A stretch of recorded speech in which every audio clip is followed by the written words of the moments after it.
ꯁꯍꯔꯒꯤ ꯅꯤꯜꯈꯣꯡꯕ ꯈꯣꯟꯖꯦꯜꯗꯒꯤ ꯇꯥꯝꯂꯕ ꯃꯍꯧꯁꯥ ꯂꯩꯔꯦꯝꯕꯤ ꯏꯃꯥꯒ ꯁꯥꯒꯣꯟꯅꯔꯤꯕ ꯑꯄꯤꯛꯄ ꯈꯨꯡꯒꯪ ꯑꯃꯒꯤ ꯄꯤꯛꯂꯕ ꯈꯥꯡꯄꯣꯛꯁꯪ ꯑꯃꯗ ꯊꯔꯣꯁꯪꯕꯤ ꯃꯄꯨꯔꯣꯏꯕ ꯁꯣꯏꯅꯥꯏꯗꯨꯅ ꯂꯩꯕ ꯆꯍꯤ 10 ꯍꯦꯟꯖꯤꯜꯂꯛꯏ꯫ ꯃꯆꯥꯅꯨꯄꯤ ꯂꯩꯁꯅꯥ ꯀ꯭ꯂꯥꯁ 10ꯒꯤ ꯑꯦꯛꯖꯥꯝ ꯊꯥꯈ꯭ꯔꯕ ꯃꯇꯨꯡ ꯃꯄꯥꯒꯤ ꯁꯦꯕꯥ ꯃꯃꯥꯒꯤ ꯃꯇꯦꯡ ꯄꯥꯡꯗꯨꯅ ꯂꯩꯔꯤ꯫ ꯂꯥꯏꯔꯕ ꯏꯃꯨꯡꯗ ꯄꯣꯛꯂꯕꯁꯨ ꯂꯩꯁꯅꯥ ꯂꯥꯏꯔꯤꯛ ꯂꯥꯏꯁꯨ ꯃꯊꯧꯗ ꯄꯨꯛꯅꯤꯡ ꯆꯪꯏ, ꯁꯨꯕ ꯇꯟꯗꯦ, ꯍꯣꯠꯅꯕ ꯂꯦꯞꯇꯦ꯫ ꯑꯁꯪꯕ ꯃꯇꯝꯗ ꯃꯃꯥꯒꯤ ꯃꯇꯦꯡ ꯄꯥꯡꯅꯅꯕ ꯍꯣꯠꯅꯖꯩ꯫ ꯉꯁꯤꯗꯤ ꯅꯣꯡꯁꯨ ꯑꯈꯥꯛ ꯑꯔꯥꯎ ꯌꯥꯎꯕꯅ ꯃꯃꯥ ꯃꯆꯥ ꯌꯨꯝꯗꯒꯤ ꯍꯦꯟꯗ꯭ꯔꯦ꯫ ꯃꯄꯨꯔꯣꯏꯕꯒꯤ ꯃꯅꯥꯛꯇ ꯐꯝꯗꯨꯅ ꯂꯩꯇ ꯂꯥꯏꯔ ꯇꯥꯟꯅꯖꯔꯝꯃꯤ꯫ ꯇꯥꯇꯣꯅ, "ꯏꯕꯦꯝꯃ, ꯅꯪꯒꯤ ꯑꯦꯛꯖꯥꯝꯅ ꯀꯌꯥꯝ ꯋꯥꯠꯂꯤ ꯍꯥꯏꯗꯣꯛꯀꯗꯕ?" ꯂꯩꯁꯅꯥꯅ, "ꯀꯨꯏꯔꯔꯣꯏꯌꯦ ꯍꯥꯏꯗꯣꯛꯀꯗꯕ ꯄꯥꯕ꯫ ꯏꯄꯥꯅ ꯍꯧꯒꯠꯀꯨꯝꯗ ꯉꯝꯗꯅ ꯂꯩꯔꯁꯨ ꯀꯨꯏꯔꯛꯂꯕꯅꯤꯅ ꯅꯃꯥ ꯅꯆꯥ ꯀꯔꯤꯒꯨꯝꯕ ꯃꯇꯦꯡ ꯑꯃꯠꯇꯁꯨ ꯄꯥꯡꯕ ꯉꯝꯗ꯭ꯔꯦ꯫ ꯏꯄꯥꯗꯤ ꯁꯣꯔ ꯍꯣꯜꯂꯤ ꯍꯥꯏꯕꯇ ꯃꯉꯥꯏꯔꯦ, ꯑꯁꯤꯕꯒ ꯄꯥꯡꯈꯛ ꯑꯣꯏꯔꯕꯅꯤ꯫ ꯅꯪꯕꯨ ꯃꯈꯥ ꯇꯥꯅ ꯂꯥꯏꯔꯤꯛ ꯇꯝꯍꯟꯕꯁꯨ ꯅꯃꯥ ꯃꯊꯟꯇꯅ ꯉꯝꯒꯗꯧꯔꯤꯕ꯭ꯔꯥ? ꯏꯄꯥꯗꯤ ꯀꯔꯤꯁꯨ ꯇꯧꯕ ꯉꯝꯗ꯭ꯔꯦ꯫ ꯏꯄꯥꯗꯤ ꯑꯣꯟꯊꯣꯛꯅ ꯄꯦꯟꯈꯤꯗ꯭ꯔꯦꯗ꯫ ꯀꯨꯝꯍꯩ ꯑꯃꯠꯇ ꯐꯖꯕ ꯑꯅꯧꯕ ꯐꯤꯖꯣꯜ ꯁꯦꯠ ꯆꯥꯍꯟꯗꯨꯅ ꯅꯃꯥꯟꯅꯕꯤ ꯃꯔꯛꯇ ꯇꯤꯜꯍꯟꯕꯁꯨ ꯉꯝꯗ꯭ꯔꯦ." ꯊꯔꯣꯅ, "ꯃꯣꯏꯕꯥ, ꯌꯥꯔꯦꯁꯦ, ꯍꯛꯆꯥꯡꯗꯣ ꯀꯟꯅꯕ ꯇꯨꯝ ꯂꯥꯏ ꯇꯤꯟ ꯈꯣꯏꯔꯝꯁꯤ, ꯑꯐꯕ ꯅꯨꯡꯉꯥꯏꯕ ꯋꯥꯈꯜ ꯇꯝ ꯈꯟꯁꯤ꯫ ꯏꯆꯥꯒꯤꯕꯨ ꯀꯔꯤ ꯋꯥꯠꯅꯤꯒꯦ? ꯃꯃꯥ ꯑꯩ ꯂꯩꯔꯤꯁꯤꯗꯤ." ꯃꯈꯣꯏꯒꯤ ꯋꯥꯍꯩꯁꯤꯡ ꯇꯥꯕꯗ ꯈꯥꯡꯖꯤꯟꯗꯨꯅ ꯊꯝꯕ ꯃꯤꯠꯂꯨꯒꯤ ꯄꯤꯔꯥꯡ ꯃꯆꯥ ꯂꯩꯁꯅꯥꯒꯤ ꯃꯃꯤꯠꯇꯒꯤ ꯈꯥꯝꯕ ꯉꯝꯗꯅ ꯁꯤꯟꯊꯔꯛꯏ꯫ ꯃꯃꯥ ꯊꯔꯣꯁꯨ ꯍꯧꯈꯤꯕ ꯊꯧꯗꯣꯛ ꯑꯃ, ꯃꯆꯥꯅꯨꯄꯤ ꯑꯇꯣꯝꯕꯤ ꯆꯍꯤ 3ꯗ ꯉꯥꯏꯔꯤꯉꯩ ꯅꯥꯀꯟꯒꯤ ꯄꯨꯈ꯭ꯔꯤ ꯑꯆꯧꯕꯗ ꯊꯝꯕꯥꯜ ꯍꯦꯛꯀꯦꯅ ꯂꯥꯝꯕꯗ ꯇꯥꯁꯤꯟꯗꯨꯅ ꯏꯁꯤꯡꯗ ꯏꯔꯥꯛꯅꯗꯨꯅ ꯁꯤꯈꯤ꯫ ꯊꯔꯣꯒꯤ ꯈ꯭ꯋꯥꯡꯗꯒꯤ ꯈ꯭ꯋꯥꯡꯆꯦꯠꯅ ꯃꯃꯤꯠꯇꯒꯤ ꯏꯍꯧꯔꯛꯄ ꯄꯤꯔꯥꯡꯗꯨ ꯂꯣꯟꯅ ꯇꯩꯊꯣꯛꯆꯩ꯫ ꯑꯗꯨꯒ ꯂꯩꯁꯅꯥꯗ ꯀꯣꯜꯂꯒ, "ꯏꯆꯥꯅꯨꯄꯤ ꯃꯇꯣꯝꯇꯅꯤ, ꯑꯦꯛꯖꯥꯝꯁꯤ ꯍꯥꯏꯗꯣꯛꯄꯒ ꯑꯐꯕ ꯀꯣꯂꯦꯖ ꯑꯃꯗ ꯃꯤꯡ ꯆꯠꯄꯤꯗꯣꯏꯅꯤ꯫ ꯏꯆꯥꯗꯤ ꯃꯤ ꯑꯃ ꯑꯣꯏꯗꯕ ꯌꯥꯗꯕꯅꯤ" ꯍꯥꯏꯅ ꯃꯆꯥꯕꯨ ꯌꯦꯡꯂꯒ ꯍꯥꯏꯖꯩ꯫ ꯈꯪꯍꯧꯗꯅ ꯃꯄꯥꯟꯗꯒꯤ ꯂꯩꯀꯥꯏꯒꯤ ꯃꯅꯦ ꯆꯥꯎꯕꯤꯅ ꯈꯣꯟꯖꯦꯜ ꯈꯔ ꯀꯜꯂꯞꯅ, "ꯇꯥꯔꯤꯕꯔꯥ ꯂꯩꯁꯅꯥ? ꯅꯃꯥ ꯂꯩꯕ꯭ꯔꯥ ꯀꯧꯊꯣꯔꯛꯎ." ꯂꯩꯁꯅꯥꯅ, "ꯏꯃꯥ, ꯅꯦꯅꯦꯁꯦ ꯁꯥꯎꯕ ꯃꯥꯜꯂꯤ." ꯃꯃꯥꯅ ꯀꯩꯁꯨ ꯇꯧꯔꯝꯃꯣꯏꯗ, ꯃꯤꯒ ꯉꯥꯡꯅ ꯆꯩꯅꯔꯝꯕꯁꯨ ꯌꯥꯏ ꯍꯥꯏꯔꯒ ꯃꯄꯥꯟꯗ ꯊꯣꯛꯂꯛꯏ꯫ ꯆꯥꯎꯕꯤꯅ, "ꯊꯔꯣ, ꯑꯩꯒꯤ ꯄꯩꯁꯥꯗꯣ ꯀꯔꯝ ꯀꯥꯟꯗ ꯄꯤꯒꯅꯤ? ꯀꯌꯥꯗꯤ ꯀꯨꯏꯔꯦ ꯉꯁꯤ ꯍꯌꯦꯡ ꯍꯥꯏꯗꯨꯅ ꯂꯥꯛꯏꯁꯦ?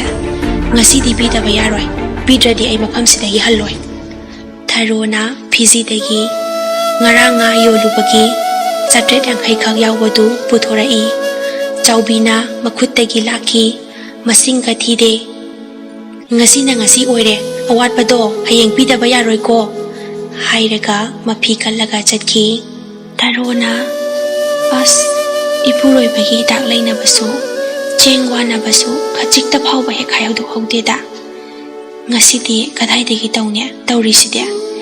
ꯃꯤꯠꯇꯒꯤ ꯃꯄꯤ ꯆꯗꯨꯝ ꯆꯗꯨꯝ ꯇꯥꯔꯛꯏ꯫ ꯂꯩꯁꯅꯥ ꯃꯃꯥꯒꯤ ꯃꯇꯧꯗꯣ ꯎꯕꯗ ꯏꯃꯨꯡꯗꯒꯤ ꯃꯃꯥꯅ ꯉꯔꯥꯡ ꯈꯨꯜꯂꯛꯄ ꯍꯩꯀꯛ ꯄꯨꯊꯣꯔꯛꯏ꯫ ꯑꯗꯨꯒ ꯂꯩꯁꯅꯥꯅ, "ꯃꯃꯥ, ꯐꯠꯇꯕꯁꯦ ꯃꯜꯂꯁꯦ." ꯊꯔꯣ ꯆꯥꯛꯈꯨꯝ ꯆꯪꯅꯅꯕ ꯃꯄꯤ ꯍꯣꯡꯂꯒ ꯄꯨꯈ꯭ꯔꯤꯗ ꯆꯠꯈ꯭ꯔꯦ꯫ ꯉꯩꯍꯥꯛ ꯑꯃꯨꯛ ꯃꯆꯥꯅꯨꯄꯤ ꯑꯇꯣꯝꯕꯤꯒꯤ ꯋꯥꯈꯜꯗ ꯎꯡꯂꯤ꯫ ꯉꯁꯤꯗꯤ ꯏꯃꯨꯡꯗꯣ ꯍꯩꯀꯛ ꯑꯐꯨꯠꯄ ꯆꯥꯔꯒ ꯑꯣꯏꯅ ꯂꯦꯜꯂꯦ꯫ ꯅꯨꯃꯤꯠ ꯈꯔꯅꯤꯒꯤ ꯃꯇꯨꯡꯗ ꯑꯌꯨꯛꯀꯤ ꯄꯨꯡ 7:15 AM ꯇꯥꯕ ꯑꯗꯨꯋꯥꯏꯗ ꯂꯩꯀꯥꯏꯒꯤ ꯀ꯭ꯂꯕ ꯁꯪꯁꯊꯥꯟ ꯃꯩꯔꯥ ꯄꯥꯏꯕꯤ ꯃꯌꯥꯝ ꯊꯔꯣꯒꯤ ꯌꯨꯝꯗ ꯆꯪꯂꯛꯇꯨꯅ ꯁꯨꯃꯥꯡꯗꯣ ꯄꯤꯛ ꯊꯜꯂꯦ꯫ ꯃꯇꯝꯗꯨꯗ ꯃꯃꯥ ꯃꯆꯥꯗꯤ ꯄꯥꯠꯇ ꯏꯟ ꯆꯤꯡꯂꯤ, ꯍꯩꯀꯛ ꯌꯦꯅꯥ ꯊꯝꯕꯧ ꯍꯦꯛꯇꯨꯅ ꯅꯣꯡꯃꯒꯤ ꯆꯔꯥ ꯇꯥꯜꯂꯤ꯫ ꯀ꯭ꯂꯕꯀꯤ ꯃꯈꯨꯔꯥ ꯊꯣꯛꯄ ꯑꯃꯅ, "ꯊꯔꯣ, ꯂꯩꯁꯅꯥ, ꯅꯈꯣꯏꯕꯨ ꯀꯅꯥꯝ ꯂꯩꯇꯕꯔꯣ?" ꯍꯥꯏꯅ ꯀꯧꯔꯛꯏ꯫ ꯐꯃꯨꯡꯗꯒꯤ ꯍꯧꯒꯠ ꯀꯨꯝꯊ ꯉꯝꯗ꯭ꯔꯕ ꯃꯄꯥꯅ ꯁꯣꯜꯂꯞꯅ ꯈꯨꯝꯕꯗꯨ ꯀꯅꯥꯅꯁꯨ ꯇꯥꯗꯔꯦ꯫ ꯃꯌꯥꯝꯁꯨ ꯃꯃꯥ ꯃꯆꯥ ꯀꯧꯕ ꯇꯥꯗ꯭ꯔꯕ ꯗꯨꯗ ꯑꯃ ꯆꯠꯈꯤ, ꯑꯅꯤ ꯆꯠꯈꯤ, ꯂꯣꯏꯅ ꯍꯟꯅꯈ꯭ꯔꯦ꯫ Mama macha anido patagi karakle iru maitha loiraga chakhum changlai matamduda mapuroiba tatona tharo tharo tari baro nangbo tharo na kai haige moiba chakla mabro tatona lao sida changlau wa haige ngasai leikai gi ahal laman mayam la ambani nama na cha leitabaduda hankre aina khumbani tade kaidaurabano kaidauba yauraba jano haineringai asida gari makhol ama tai haiduna mapan thoktuna tharo yengi masananba kotsu tai litpa ama paumi kharaga kumtharai masananba nupaduna akoibagi phibam yumlai kairei uraga tablapna ahong sangbam leisna devi mapa ahong sangbam taton singi yumsibu haina tablapna hanglai mama tharona pakhatna mani sine kari takpigadaba hairaga masada yaliba fiduna mamagi humangdu taithoi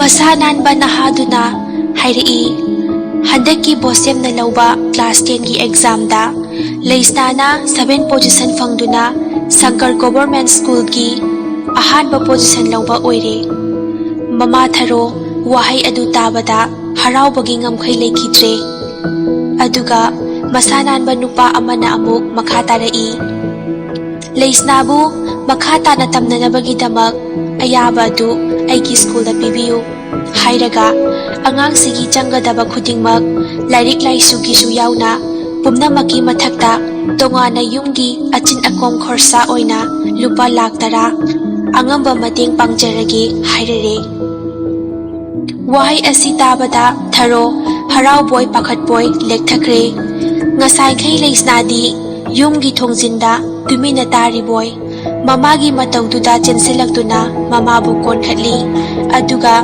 mamagi lengbanda yaliba achotpa fiduna mamagi marai baktai thokpi mamadu gyan lai masanan ba nupagi wahaido mamana yarage haina leple maramdi makhoi imung sen thumgi awaba leibanina nupa adu kanasu oiramtre higher secondary school amagi principal amusanani amusana yamna pukchel sengba hagolakliba satra singbu sembiba pamjaba thoidok hedokna satragi damak hingjaningba oja amani mahaki macha ani lei amana doctor tambagi aroiba jahini atonbana khara mangauthi nisagi ipakta lupi haujikangi yaklauba inkhalakliba angangni mahaki maming Gopes kawi leisna mama mapabu thadoklamduna lairik makha tamthanabegi damak amusanagi school gi hostel da lakle somdesu Gopes leisnaga chapmanaba section da punna class 11 taminarami Gopes lairik laisu thawai khara watpa maramna matam pumbada leisnagi mateng niduna talei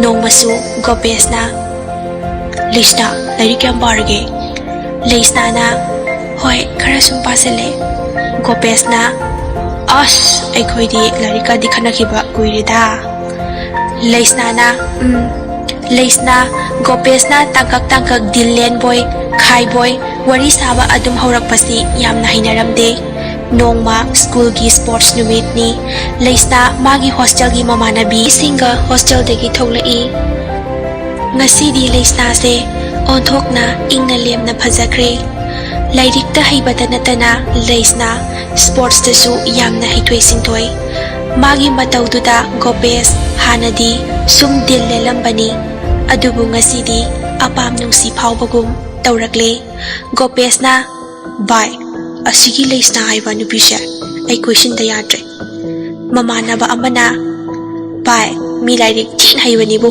kaisu yara oi Gopes na os yani ga doroga no yengbada kallo mamanaba na yai makhoi punna hauna wawa no i kaino moina asu thawai tangai no isina bai ai kai soigi yengone leisna gi mamanabi amana hai leisna na ꯀꯩꯁꯨ ꯇꯧꯗꯦꯁꯦ hostel ꯆꯪꯉꯁꯤ ꯂꯥꯛꯑꯣ ꯑꯩ ꯌꯥꯝ ꯋꯥꯔꯦ ꯃꯈꯣꯏ hostel ꯇꯝꯅ ꯂꯥꯛꯏ ꯂꯝꯕꯤꯗ ꯒꯣꯄꯦꯁ ꯂꯩꯁꯅꯥꯕꯨ ꯊꯠꯇꯨꯅ ꯒꯣꯄꯦꯁꯅ ꯂꯩꯁꯅꯥ ꯑꯩ ꯅꯪꯕꯨ ꯅꯨꯡꯁꯤ ꯅꯪ ꯀꯩ ꯈꯜꯂꯤꯅꯣ ꯂꯩꯊꯨꯛ ꯂꯩꯀꯣꯏꯒ ꯂꯩꯇꯦ ꯌꯥꯝꯅ ꯃꯊꯧꯅꯥ ꯂꯩꯅ ꯒꯣꯄꯦꯁ ꯌꯥꯝꯅ ꯇꯥꯈꯠꯅ ꯍꯪꯉꯤ ꯂꯩꯁꯅꯥꯅ ꯑꯩꯗꯤ ꯅꯪꯕꯨ ꯀꯩꯗꯧꯉꯩ ꯅꯨꯡꯁꯤꯗꯣꯏꯕ ꯂꯩꯁꯅꯥ ꯃꯃꯥꯏꯗꯨ ꯐꯠ ꯂꯥꯎꯅ ꯍꯥꯏꯗꯣꯛꯇꯨꯅ ꯃꯃꯥꯟꯅꯕꯤꯁꯤꯡꯒ ꯍꯣꯁꯇꯦꯜꯗ ꯆꯪꯈ꯭ꯔꯦ ꯒꯣꯄꯦꯁ ꯂꯩꯁꯅꯥꯒꯤ ꯃꯑꯣꯡꯗꯨꯗ ꯏ ꯀꯥꯕ ꯍꯦꯜꯂꯛꯏ ꯑꯁꯨꯝꯅ ꯒꯣꯄꯦꯁ ꯂꯩꯁꯅꯥꯕꯨ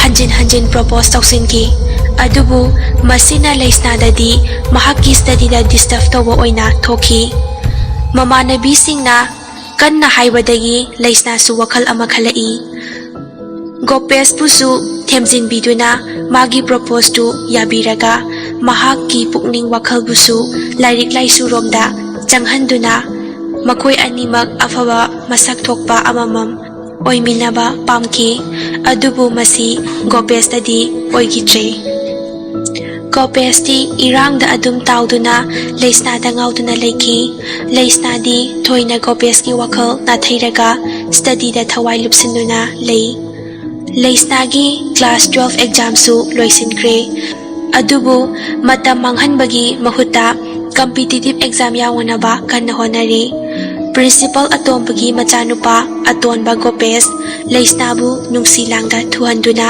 ꯃꯈꯣꯏ ꯑꯅꯤ ꯍꯧꯖꯤꯛꯇꯤ ꯅꯣꯡꯃꯒꯤ ꯄꯥꯎ ꯐꯥꯎꯅꯍꯧꯗ꯭ꯔꯗꯤ ꯂꯩꯕ ꯉꯝꯗꯕꯤ ꯆꯥꯡ ꯐꯥꯎꯕ ꯌꯧꯔꯛꯂꯦ ꯅꯣꯡꯃꯗꯤ ꯒꯣꯄꯦꯁ ꯂꯩꯁꯅꯥꯕꯨ ꯌꯨꯝꯒꯤ ꯑꯆꯤꯛꯄ ꯃꯤ ꯂꯩꯇꯕ ꯇꯟꯖꯥ ꯌꯦꯡꯗꯨꯅ ꯑꯍꯜ ꯂꯃꯟ ꯈꯪꯅꯔꯨꯁꯤ ꯍꯥꯏꯗꯨꯅ ꯄꯨꯔꯛꯏ ꯅꯧꯅ ꯅꯨꯡꯁꯤ ꯏꯅꯣꯠ ꯀꯥꯔꯛꯂꯤꯕ ꯏꯟꯈꯠꯂꯛꯄ ꯃꯇꯝ ꯑꯣꯏꯕꯅ ꯑꯐ ꯐꯠꯇ ꯈꯟꯊꯗꯅ ꯃꯈꯣꯏ ꯑꯅꯤ ꯅꯨꯡꯁꯤ ꯃꯔꯤ ꯊꯝꯗꯨꯅ ꯃꯔꯤ ꯍꯦꯟꯅ ꯆꯠꯁꯤꯟꯈ꯭ꯔꯦ ꯃꯇꯝꯅ ꯀꯅꯥꯕꯨꯁꯨ ꯉꯥꯏꯔꯝꯗꯕꯒꯨꯝ ꯀ꯭ꯂꯥꯁ 12ꯒꯤ ꯑꯦꯛꯖꯥꯝ ꯔꯤꯖꯜ ꯍꯥꯏꯗꯣꯛꯂꯦ ꯃꯇꯝꯗꯨꯗ ꯂꯩꯁꯅꯥꯗꯤ ꯊꯥ 2ꯒꯤ ꯑꯉꯥꯡ ꯑꯃ ꯄ꯭ꯔꯦꯒꯅꯦꯟ ꯑꯣꯏꯔꯦ ꯍꯥꯏꯕ ꯈꯪꯂꯦ ꯂꯩꯁꯅꯥ ꯒ꯭ꯌꯥꯟ ꯃꯥꯡꯉꯤ ꯇꯧꯐꯝ ꯈꯪꯗꯦ ꯑꯗꯨꯕꯨ ꯇꯟꯖꯥꯅ ꯃꯍꯥꯛꯀꯤ ꯑꯋꯥꯕꯗꯨ ꯂꯣꯠꯁꯤꯟꯗꯨꯅ ꯊꯝꯂꯒꯦ ꯂꯦꯞꯂꯦ ꯃꯍꯥꯛꯅ ꯐꯥꯔꯁ ꯄꯣꯖꯤꯁꯟ ꯐꯪꯗꯨꯅ ꯃꯃꯥ ꯃꯄꯥꯒꯤ ꯅꯤꯡꯖꯕ ꯁ꯭ꯀꯨꯜꯒꯤ ꯃꯤꯡꯆꯠ ꯄꯨꯗꯨꯅ ꯂꯥꯛꯂꯦ ꯃꯆꯥꯒꯤ ꯃꯤꯀꯣꯛ ꯊꯣꯡꯕꯒꯤ ꯄꯥꯎ ꯇꯥꯕꯗ ꯊꯔꯣ ꯑꯃꯗꯤ ꯇꯥꯇꯣꯟ ꯍꯔꯥꯎꯕꯒꯤ ꯉꯝꯈꯩ ꯂꯩꯈꯤꯗ꯭ꯔꯦ ꯃꯃꯥ ꯃꯄꯥꯒꯤ ꯊꯥꯖꯕ ꯑꯁꯥ ꯄꯨꯝꯅꯃꯛ ꯎꯕꯗ ꯂꯩꯁꯅꯥ ꯃꯃꯤꯠꯇꯒꯤ ꯃꯄꯤ ꯂꯦꯞꯄ ꯂꯩꯇꯅ ꯁꯤꯟꯊꯔꯛꯏ ꯉꯁꯤ ꯂꯩꯁꯅꯥꯒꯤ ꯏꯟꯇꯔꯚ꯭ꯌꯨꯅꯤ ꯃꯥꯒꯤ ꯄꯨꯟꯁꯤꯒꯤ ꯍꯧꯔꯛꯐꯝ ꯍꯧꯈꯤꯕ ꯊꯧꯗꯣꯛ ꯋꯥꯊꯣꯛ ꯌꯨꯝꯒꯤ ꯏꯟꯀꯝ ꯃꯥꯒꯤ ꯃꯆꯤꯟ ꯃꯅꯥꯎ ꯍꯌꯦꯡ ꯇꯨꯡꯗ ꯀꯔꯤ ꯑꯣꯏꯕ ꯄꯥꯝꯕꯤꯕ ꯀꯣꯏꯁꯟ ꯃꯊꯪ ꯃꯊꯪ ꯍꯪꯕ ꯍꯧꯔꯛꯏ ꯂꯩꯁꯅꯥ ꯄꯥꯎꯈꯨꯝ ꯃꯊꯪ ꯃꯊꯪ ꯄꯤꯔꯗꯨꯅ ꯃꯥꯒꯤ ꯇꯨꯡꯒꯤ ꯄꯥꯟꯗꯝꯗꯤ ꯁꯤꯚꯤꯜ ꯁꯔꯚꯤꯁ ꯑꯦꯛꯖꯥꯝ ꯊꯥꯗꯨꯅ ꯃꯥꯏ ꯄꯥꯛꯄ ꯃꯤ ꯑꯃ ꯑꯣꯏꯅꯤꯡꯏ ꯍꯥꯏꯅ ꯐꯣꯡꯗꯣꯛꯏ ꯏꯟꯇꯔꯚ꯭ꯌꯨ ꯂꯣꯏꯔꯕ ꯃꯇꯨꯡ ꯃꯃꯥ ꯊꯔꯣꯅ ꯃꯆꯥꯅꯨꯄꯤ ꯂꯩꯁꯅꯥꯕꯨ ꯌꯦꯡꯗꯨꯅ ꯍꯥꯏꯔꯛꯏ ꯏꯕꯦꯝꯃ ꯅꯨꯃꯤꯠꯇꯣ ꯉꯁꯤꯁꯨ ꯏꯃꯥ ꯅꯤꯡꯁꯤꯡꯂꯤ ꯅꯪꯒꯤ ꯄꯥꯕꯒ ꯑꯩꯒ ꯉꯥ ꯐꯥꯔꯨꯕ ꯍꯜꯂꯛꯄꯅꯤ ꯇꯥꯇꯣꯅ ꯊꯔꯣ ꯉꯁꯤꯗꯤ ꯅꯪꯒꯤ ꯉꯥꯁꯤꯡꯗꯣ ꯂꯝꯕꯤꯗꯒ ꯂꯣꯏꯅ ꯄꯤꯊꯣꯛꯂꯨꯔꯅꯨ ꯀꯨꯏꯔꯦ ꯏꯟꯖꯥꯡ ꯑꯍꯥꯎꯕꯒ ꯆꯥꯔꯛꯇꯕ ꯉꯁꯤꯗꯤ ꯍꯥꯎꯅ ꯊꯣꯡꯉꯨ ꯏꯆꯥꯁꯤꯡꯒ ꯄꯨꯟꯅ ꯆꯥꯃꯤꯟꯅꯁꯤ ꯊꯔꯣꯅ ꯍꯣꯏ ꯍꯣꯏ ꯃꯣꯏ ꯕꯕꯥ ꯑꯃ ꯈꯥꯎꯗ ꯍꯥꯞꯆꯤꯜꯂꯒꯦ ꯑꯩꯁꯨ ꯂꯩꯁꯦ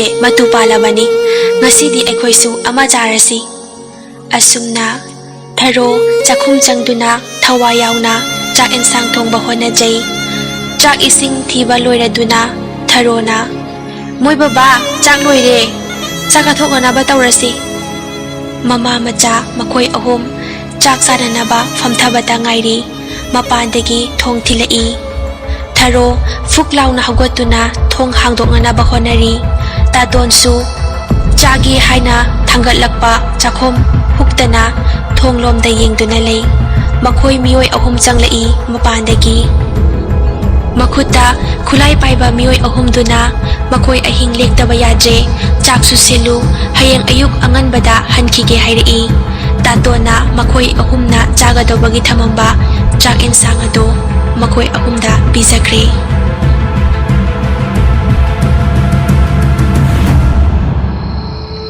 ꯇꯥꯇꯣꯟ ꯃꯈꯣꯏ ꯑꯍꯨꯝꯕꯨ ꯑꯍꯤꯡꯗꯣ ꯂꯦꯛꯄꯤꯗꯅꯕ ꯌꯥꯝꯅ ꯀꯟꯅ ꯍꯥꯏꯖꯈꯤ꯫ ꯑꯉꯥꯡ ꯅꯨꯕꯤ ꯂꯩꯕꯅꯤꯅ ꯌꯥꯝꯅꯁꯨ ꯄꯥꯈꯠꯆꯈꯤ꯫ ꯑꯗꯨꯕꯨ ꯅꯨꯄꯥ ꯑꯃꯅ "ꯏꯌꯥꯝꯕ, ꯋꯥꯔꯧꯕꯤꯔꯅꯨ, ꯉꯁꯤ ꯑꯍꯤꯡꯁꯤꯃꯇꯪꯗꯤ ꯇꯉꯥꯏꯐꯗꯕꯒꯤꯅꯤ꯫ ꯍꯌꯦꯡ ꯅꯣꯡ ꯉꯥꯟꯗ꯭ꯔꯤꯉꯩꯗ ꯍꯟꯖꯈꯤꯒꯦ"꯫ ꯑꯁꯨꯝꯅ ꯅꯣꯡ ꯉꯥꯜꯂꯝꯗꯥꯏ ꯄꯨꯡ 2 ꯋꯥꯠꯂꯤꯉꯩ ꯃꯐꯝ ꯑꯗꯨ ꯊꯥꯗꯣꯛꯇꯨꯅ ꯆꯠꯈ꯭ꯔꯦ꯫ ꯊꯥꯔꯣꯅ "ꯃꯣꯏ ꯕꯕꯥ, ꯃꯈꯣꯏ ꯆꯠꯈ꯭ꯔꯕꯣ"?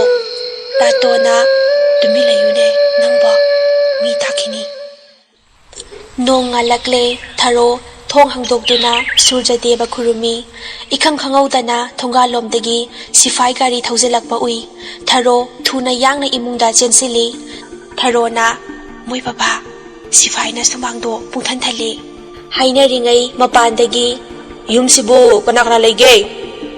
ꯇꯥꯇꯣꯅ ꯊꯣꯛꯂꯛꯑꯒ "ꯀꯔꯤ ꯇꯥꯛꯄꯤꯒꯗꯕ ꯁꯥꯔ"?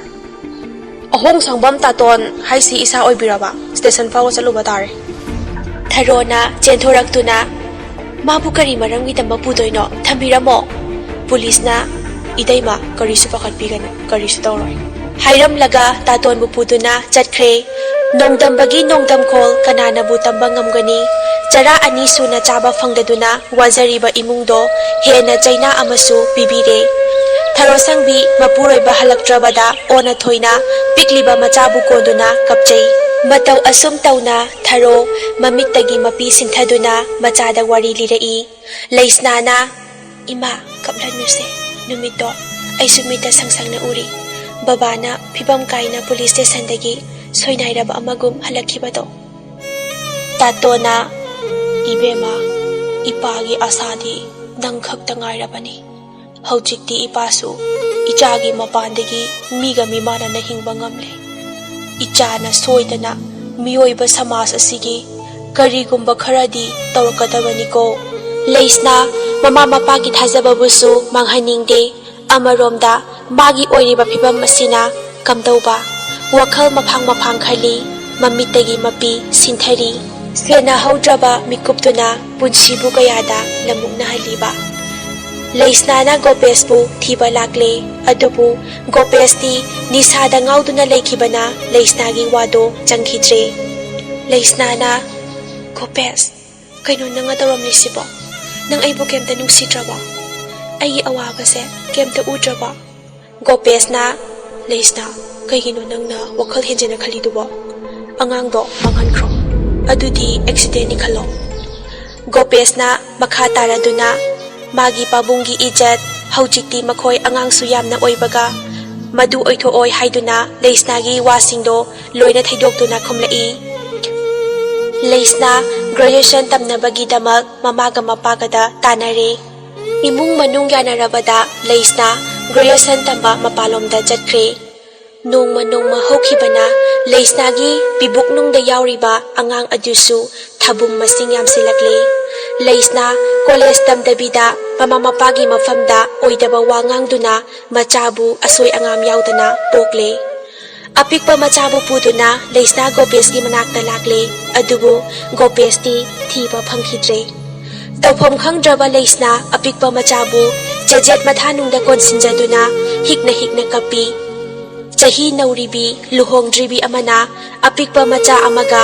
ꯃꯇꯧ ꯀꯔꯝꯅ ꯃꯃꯥ ꯃꯄꯥꯒꯤ ꯃꯅꯥꯛꯇ ꯆꯪꯗꯣꯏꯅꯣ? ꯁꯃꯥꯖꯀꯤ ꯃꯤꯅꯣꯛ ꯃꯩꯁꯥ ꯈꯥꯡꯉꯅꯕ ꯂꯩꯁꯅꯥꯒꯤ ꯃꯐꯝꯗ ꯊꯧꯅꯥ ꯂꯩꯖꯈꯤꯗꯦ꯫ ꯇꯧꯐꯝ ꯈꯪꯗ꯭ꯔꯕ ꯂꯩꯁꯅꯥ ꯃꯆꯥꯕꯨ ꯑꯣꯔꯐꯥꯟ ꯍꯣꯝꯗ ꯊꯝꯂꯒꯦ ꯈꯜꯂꯦ꯫ ꯃꯃꯤꯠꯇꯒꯤ ꯃꯄꯤ ꯂꯦꯞꯄ ꯂꯩꯇꯅ ꯁꯤꯟꯊꯗꯨꯅ ꯃꯆꯥꯕꯨ ꯑꯣꯔꯐꯥꯟ ꯍꯣꯝꯗ ꯊꯅꯝꯂꯒ ꯂꯩꯁꯅꯥ ꯑꯃꯨꯛ ꯆꯪꯂꯛꯂꯦ꯫ ꯂꯩꯁꯅꯥ ꯂꯥꯏꯔꯤꯛ ꯃꯈꯥ ꯇꯝꯊꯗꯨꯅ ꯃꯍꯥꯛꯀꯤ ꯀꯦꯔꯤꯌꯔ ꯁꯦꯝꯕ ꯍꯧꯔꯛꯏ꯫ ꯉꯁꯤꯗꯤ ꯂꯩꯁꯅꯥꯒꯤ ꯄꯥꯝꯖꯕ ꯃꯪꯂꯥꯟ ꯑꯗꯨ ꯃꯪꯐꯥꯎꯅꯔꯦ꯫ ꯃꯍꯥꯛ IPS ꯐꯪꯗꯨꯅ ꯇ꯭ꯔꯦꯅꯤꯡ ꯇꯧꯕ ꯍꯧꯈ꯭ꯔꯦ꯫ ꯇ꯭ꯔꯦꯅꯤꯡ ꯂꯣꯏꯔꯦ ꯂꯩꯁꯅꯥ ꯄꯨꯂꯤꯁ ꯑꯣꯐꯤꯁꯥꯔ ꯑꯃ ꯑꯣꯏꯔꯦ꯫ ꯃꯄꯥꯕꯨ ꯍꯣꯁꯄꯤꯇꯥꯜꯗ ꯂꯥꯌꯦꯡꯂꯦ꯫ ꯍꯧꯖꯤꯛꯇꯤ ꯃꯄꯥ ꯇꯥꯇꯣꯟꯁꯨ ꯍꯥꯟꯅꯒꯨꯝ ꯃꯤꯃꯥꯟꯅꯅ ꯍꯤꯡꯕ ꯉꯝꯖꯔꯦ꯫ ꯂꯩꯁꯅꯥꯅ ꯃꯃꯥ ꯃꯄꯥꯒꯤ ꯅꯤꯡꯖꯕ ꯃꯪꯂꯥꯟꯗꯤ ꯃꯪꯐꯥꯎꯅꯍꯟꯕ ꯉꯝꯂꯦ꯫ ꯑꯗꯨꯕꯨ ꯃꯍꯥꯛꯀꯤ ꯊꯃꯣꯏꯗ ꯀꯅꯥꯗꯁꯨ ꯍꯥꯏꯗꯣꯛꯇꯅ ꯑꯋꯥꯕ ꯆꯩꯅꯥ ꯑꯃꯗꯤ ꯑꯗꯨꯃꯛ ꯄꯨꯗꯨꯅ ꯆꯠꯂꯤ꯫ ꯂꯩꯁꯅꯥꯕꯨ ꯃꯆꯥ ꯃꯃꯧ ꯑꯣꯏꯅꯤꯡꯕꯗꯒꯤ ꯇꯥꯇꯣꯟ ꯑꯃꯗꯤ ꯊꯥꯔꯣꯗ ꯇꯠꯇꯅ ꯍꯥꯏꯕ ꯍꯧꯔꯛꯂꯦ꯫ ꯃꯈꯣꯏꯒꯤ ꯃꯔꯛꯇ ꯑꯃꯨꯁꯅꯥꯁꯨ ꯃꯥꯒꯤ ꯃꯆꯥꯅꯨꯄꯥ ꯑꯍꯟ ꯗꯣꯛꯇꯔ ꯑꯊꯔꯒꯤꯁꯨ ꯍꯥꯏꯕ ꯂꯥꯛꯑꯝꯃꯤ꯫ ꯇꯥꯇꯣꯅ ꯑꯣꯖꯥꯕꯨ ꯂꯦꯡꯁꯤꯟꯕꯤꯔꯛꯎ ꯐꯤꯗꯥ ꯁꯣꯝꯗ ꯑꯃꯨꯁꯅꯥ ꯀꯥꯈꯠꯂꯛꯇꯨꯅ ꯃꯪꯒꯣꯜꯗ ꯊꯥꯔꯤꯕ ꯐꯤꯗꯥꯗꯨꯗ ꯐꯝꯃꯤ ꯇꯥꯇꯣꯟꯒ ꯋꯥꯔꯤ ꯁꯥꯟꯅꯔꯕ ꯇꯨꯡꯗ ꯑꯃꯨꯁꯅꯥꯅ ꯑꯩꯗꯤ ꯂꯨꯍꯣꯡꯕꯁꯦ ꯌꯥꯝꯅ ꯊꯨꯖꯤꯟꯕ ꯄꯥꯝꯂꯕꯅꯤ ꯑꯐꯕ ꯊꯕꯛꯇꯤ ꯊꯤꯟꯗꯅꯤꯡꯗ꯭ꯔꯦ ꯑꯩꯒꯤꯁꯦ ꯌꯥꯝꯅ ꯑꯣꯏꯖꯕ ꯇꯥꯔꯗ꯭ꯔꯥ ꯍꯥꯏꯗꯨꯅ ꯃꯈꯣꯏ ꯋꯥ ꯋꯥ ꯅꯣꯛꯏ ꯅꯥꯀꯟꯗꯒꯤ ꯊꯔꯣꯅ ꯑꯣꯖꯥꯕꯨ ꯋꯥꯔꯧꯕꯤꯕꯗꯤ ꯌꯥꯗꯦꯀꯣ ꯏꯆꯥꯅꯨꯄꯤꯒꯤ ꯋꯥ ꯑꯃꯇꯪꯗꯗꯤ ꯇꯥꯖꯅꯤꯡꯉꯤ ꯀꯔꯤ ꯀꯥꯏꯒꯦ ꯑꯃꯨꯁꯅꯥꯅ ꯌꯥꯝꯅ ꯆꯨꯝꯃꯤ ꯏꯕꯦꯝꯃ ꯑꯉꯥꯡꯁꯤꯡꯒꯤ ꯋꯥꯁꯨ ꯇꯥꯕꯤꯒꯗꯕꯅꯤ ꯑꯩ ꯀꯣꯟꯅ ꯑꯃꯨꯛ ꯂꯥꯛꯆꯔꯒꯦ ꯍꯥꯏꯔꯗꯨꯅ ꯑꯃꯨꯁꯅꯥ ꯃꯈꯥ ꯇꯥꯁꯤꯜꯂꯛꯏ ꯃꯍꯥꯛꯅ ꯉꯁꯤ ꯂꯥꯛꯏꯕꯁꯦ ꯃꯥꯒꯤ ꯃꯆꯥꯅꯤꯄꯥ ꯑꯊꯔꯅꯗꯤ ꯌꯥꯔꯕꯅꯤ ꯐꯣꯡꯗꯣꯛꯏ ꯂꯨꯍꯣꯡꯕꯒꯤ ꯀꯟꯅ ꯉꯥꯡꯅꯔꯤꯉꯩ ꯇꯟꯖꯥꯁꯤꯗ ꯂꯩꯁꯅꯥ ꯅꯣꯡꯃ ꯅꯨꯃꯤꯗꯥꯡ ꯊꯕꯛ ꯇꯥꯔꯤꯉꯩ ꯒꯥꯔꯤ ꯑꯃ ꯑꯦꯛꯁꯤꯗꯦꯟ ꯊꯣꯛꯄ ꯊꯦꯡꯅꯩ ꯃꯅꯥꯛꯇ ꯆꯪꯗꯨꯅ ꯌꯦꯡꯂꯨꯕꯗ ꯒꯥꯔꯤꯗꯨꯗ ꯇꯣꯡꯂꯛꯄ ꯑꯍꯟ ꯑꯃꯗꯤ ꯃꯥꯒꯤ ꯅꯨꯄꯤꯗꯨꯗꯤ ꯃꯐꯝꯗꯨꯗ ꯁꯤꯗꯨꯅ ꯂꯩꯕ ꯊꯦꯡꯅꯔꯦ ꯑꯗꯨꯒ ꯃꯈꯣꯏꯒ ꯂꯣꯏꯅꯔꯛꯄ ꯑꯉꯥꯡ ꯅꯨꯄꯥ ꯃꯆꯥ ꯑꯃꯈꯛꯇꯤ ꯌꯥꯝ ꯁꯥꯊꯤꯅ ꯁꯣꯛꯇꯨꯅ ꯂꯩꯔꯝꯕ ꯊꯦꯡꯅꯔꯦ ꯂꯩꯁꯅꯥꯒꯤ ꯇꯤꯝꯗꯨꯅ ꯑꯉꯥꯡ ꯅꯨꯄꯥ ꯃꯆꯥꯗꯣ ꯍꯣꯁꯄꯤꯇꯥꯜꯗ ꯄꯨꯈꯠꯄꯤꯗꯨꯅ ꯂꯥꯌꯦꯡꯕꯤꯔꯦ ꯗꯣꯛꯇꯔꯅ ꯑꯉꯥꯡꯁꯤꯒꯤ ꯃꯤꯑꯣꯏ ꯀꯅꯥ ꯀꯅꯥ ꯌꯥꯎꯕꯤꯒꯦ ꯑꯉꯥꯡꯁꯤ ꯈꯔ ꯁꯦꯔꯤꯌꯁ ꯑꯣꯏꯔꯦ ꯃꯥꯒꯤ ꯕ꯭ꯂꯗ ꯈꯔ ꯗꯔꯀꯥꯔ ꯑꯣꯏꯔꯦ ꯂꯩꯁꯅꯥꯅ ꯌꯥꯅꯤ ꯗꯣꯛꯇꯔ ꯑꯩꯈꯣꯏ ꯂꯩꯖꯩ ꯃꯥꯒꯤ ꯃꯔꯝꯗ ꯀꯟꯅ ꯏꯟꯚꯦꯁꯇꯤꯒꯦꯁꯟ ꯇꯧꯔꯤ ꯏꯃꯨꯡꯒꯤ ꯃꯤꯑꯣꯏ ꯑꯃꯠꯇꯗꯤ ꯍꯧꯖꯤꯛꯃꯛꯀꯤꯗꯤ ꯂꯥꯛꯇ꯭ꯔꯤ ꯗꯣꯛꯇꯔꯅ ꯑꯣꯐꯤꯁꯔ ꯑꯗꯨꯗ ꯂꯨꯔꯤꯕꯗꯤ ꯃꯥꯒꯤ ꯕ꯭ꯂꯗ ꯒ꯭ꯔꯨꯞꯁꯦ B ꯅꯦꯒꯦꯇꯤꯚ ꯑꯣꯏꯕ ꯍꯧꯖꯤꯛꯃꯛ ꯆꯪꯒꯗꯕꯅꯤ ꯂꯩꯁꯅꯥꯅ ꯑꯗꯨꯗꯤ ꯌꯥꯝꯅ ꯐꯔꯦ ꯃꯦꯗꯥꯝ ꯑꯩꯒꯤ ꯕ꯭ꯂꯗ ꯒ꯭ꯔꯨꯞꯀ ꯃꯥꯟꯅꯔꯦ ꯑꯩ ꯍꯦꯛꯇ ꯃꯇꯦꯡ ꯄꯥꯡꯖꯔꯒꯦ ꯆꯪꯂꯁꯤ ꯑꯉꯥꯡ ꯑꯁꯤꯒꯤ ꯃꯔꯤ ꯃꯈꯣꯡ ꯊꯤꯔꯨꯕꯗ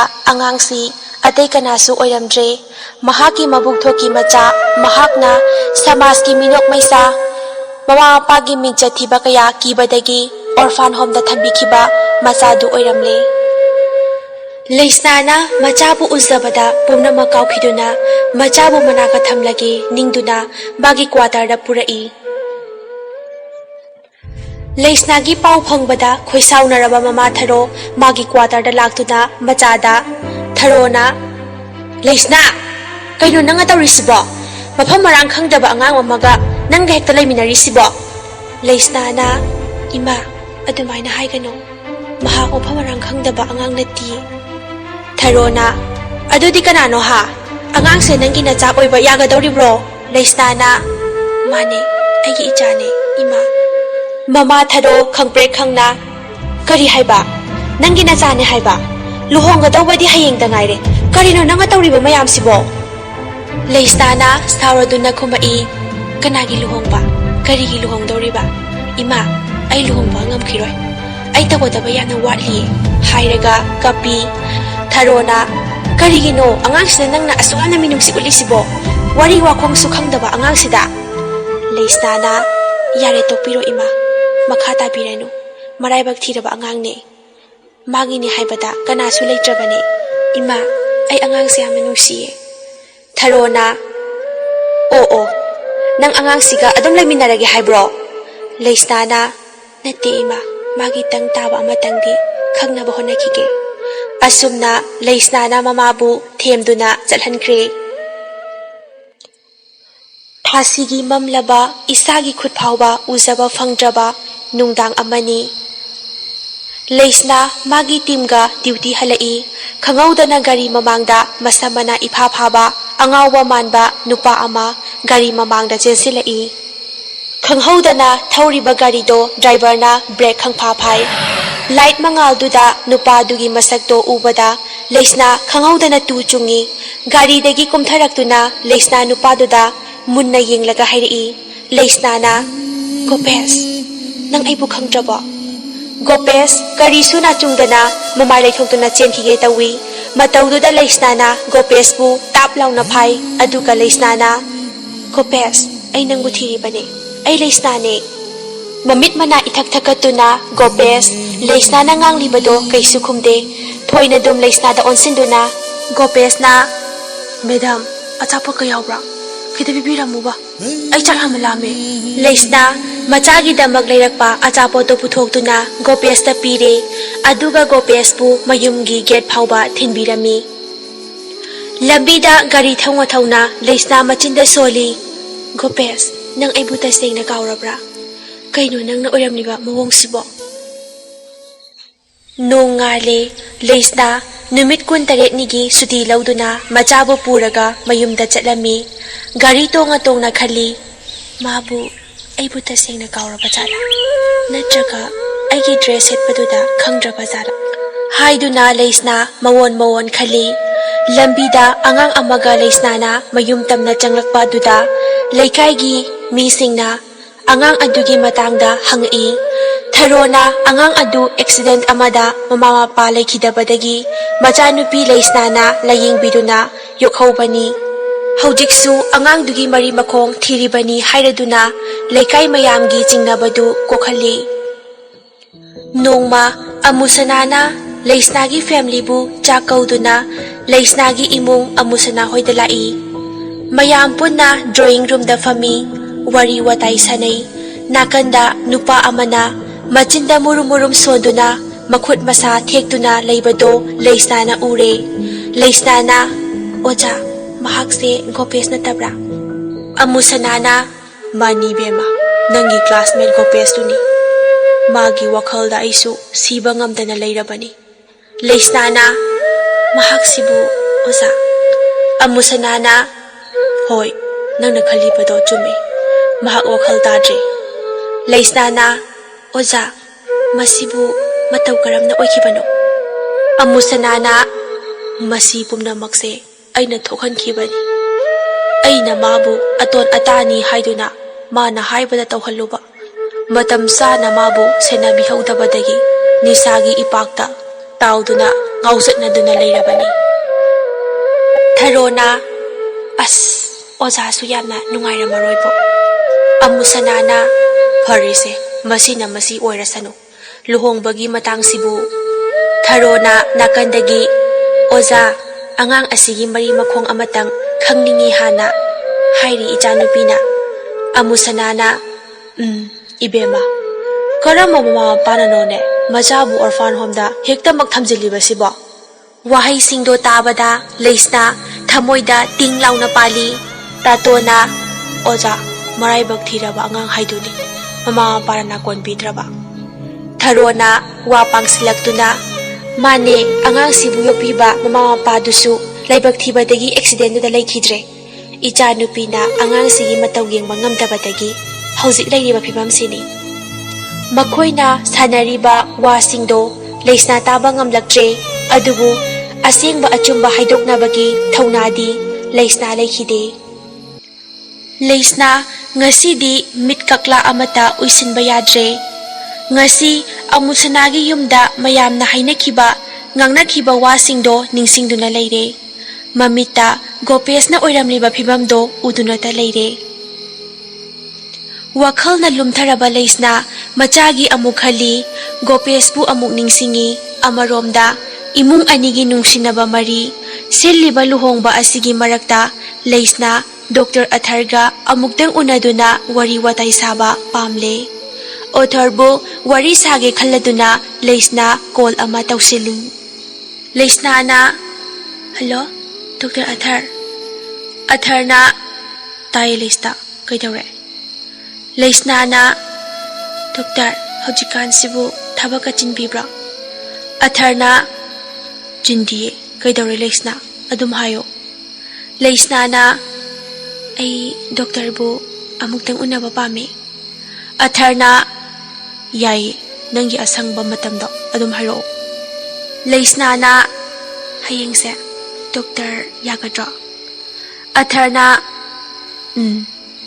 pung 13 makai aduwaida ai laage leisna na aduti doctor ai ngaijaramage aikhoigi anakpata leiba garden duda Atharna fare ai laage asi hairaga Athar phone thamkre somdana leisnana mathanda khanjai aina luhongbase haidokluraga mahakna karibu khankigataba nongdambana karibu tamliba aina lagodaba phirepse karino machabu yenglaga leisna kapi imagi bungo nangdi angang oiriba wakhal tadribanina imagi awabase uramloi ꯑꯩꯁꯦ ꯅꯪꯕꯨ ꯊꯧꯕꯝ ꯇꯔꯥ ꯅꯥꯎꯄꯨꯗꯨꯅ ꯄꯣꯛꯂꯤꯕ ꯅꯪꯒꯤ ꯅꯃꯥꯅꯦ ꯏꯆꯥꯕꯨ ꯇꯥꯏꯕꯪ ꯐꯥꯎꯅꯕ ꯍꯣꯠꯅꯕꯗ ꯄꯨꯝꯅꯃꯛꯀꯤ ꯃꯐꯝꯗ ꯃꯤꯅꯝꯈꯤꯕꯅꯤ ꯋꯥꯈꯜ ꯃꯄꯨꯡ ꯐꯥꯗ꯭ꯔꯤꯕ ꯅꯃꯥꯅ ꯏꯆꯥꯕꯨ ꯇꯥꯏꯕꯪ ꯄꯥꯟ ꯑꯁꯤꯗ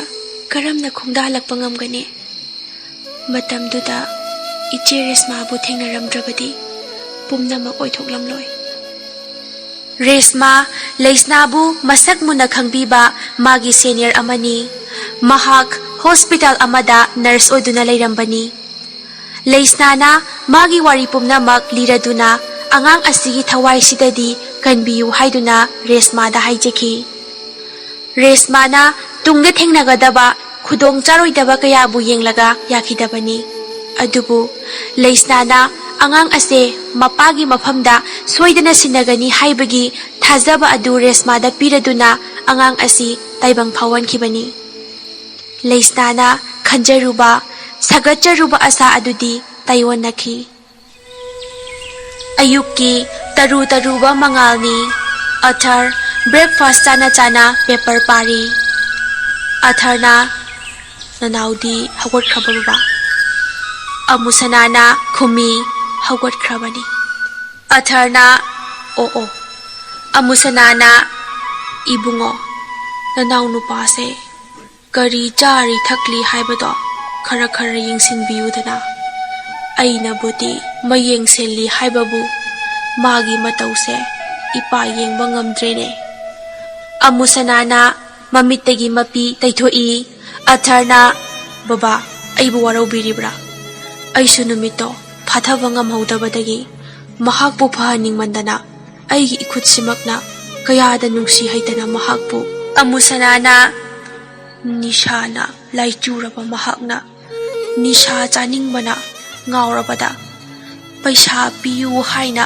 ꯃꯄꯥ ꯑꯩꯉꯣꯟꯗ ꯇꯛꯈꯤ ꯑꯩꯅ ꯄꯤꯗ꯭ꯔꯕꯗ ꯆꯥꯕ ꯐꯪꯗꯕꯒꯤ ꯉꯥꯎꯔꯕ ꯃꯥꯒꯤ ꯋꯥꯈꯜꯅ ꯃꯄꯥ ꯑꯩꯕꯨ ꯃꯄꯥꯅꯤ ꯀꯥꯎꯗꯨꯅ ꯅꯝꯁꯤꯟꯗꯨꯅ ꯄꯩꯁꯥ ꯃꯨꯟꯅꯅꯕ ꯍꯣꯠꯅꯕꯗ ꯑꯊꯔꯅ ꯊꯦꯡꯅꯕꯗꯒꯤ ꯍꯣꯀꯤ ꯁ꯭ꯇꯤꯛꯅ ꯃꯀꯣꯛꯇ ꯊꯣꯝꯕꯗ ꯈꯔ ꯊꯤꯅ ꯁꯣꯛꯈꯤ ꯑꯊꯔ ꯅꯤꯡꯁꯤꯡꯂꯨꯕꯗ ꯇꯨ ꯈ꯭ꯌꯥꯎ ꯆꯨꯡꯉꯤ ꯑꯗꯨꯒ ꯑꯊꯔꯅ ꯑꯃꯨꯛ ꯃꯈꯥ ꯇꯥꯔꯛꯏ ꯁꯥꯊꯤꯅ ꯁꯣꯛꯇꯨꯅ ꯂꯩꯃꯥꯏꯗ ꯇꯥꯔꯕ ꯃꯍꯥꯛꯄꯨ ꯏꯅꯥꯎꯅꯤ ꯍꯥꯏꯕ ꯀꯥꯎꯗꯨꯅ ꯑꯩꯅ ꯍꯟꯅ ꯌꯦꯡꯗꯅ ꯗ꯭ꯌꯨꯇꯤꯅ ꯂꯨꯏ ꯈꯟꯗꯨꯅ ꯍꯣꯁꯄꯤꯇꯥꯜꯗ ꯂꯥꯛꯈꯤ ꯑꯃꯨꯁꯅꯥꯅ ꯈꯨꯝꯂꯛꯈꯤ ꯑꯩꯈꯣꯏꯒꯤꯁꯨ ꯑꯁꯣꯏꯕ ꯌꯥꯝꯅ ꯂꯩꯈ꯭ꯔꯦ ꯏꯆꯥꯕꯨ ꯅꯨꯡꯁꯤ ꯍꯥꯏꯗꯨꯅ ꯃꯥꯅ ꯍꯥꯏꯕꯇ ꯌꯥꯗꯨꯅ ꯂꯥꯛꯈꯤꯕꯅ ꯃꯥꯕꯨ ꯃꯥꯡꯍꯟꯅꯕ ꯂꯝꯕꯤ ꯁꯦꯝꯕ ꯑꯣꯏꯅ ꯊꯣꯛꯈ꯭ꯔꯦ ꯃꯀꯣꯛꯇ ꯈꯔ ꯊꯤꯅ ꯁꯣꯛꯈꯤꯕꯗꯨꯅ ꯃꯍꯥꯛ ꯍꯧꯖꯤꯛꯇꯤ ꯃꯤꯔꯣꯟ ꯇꯥꯗꯅ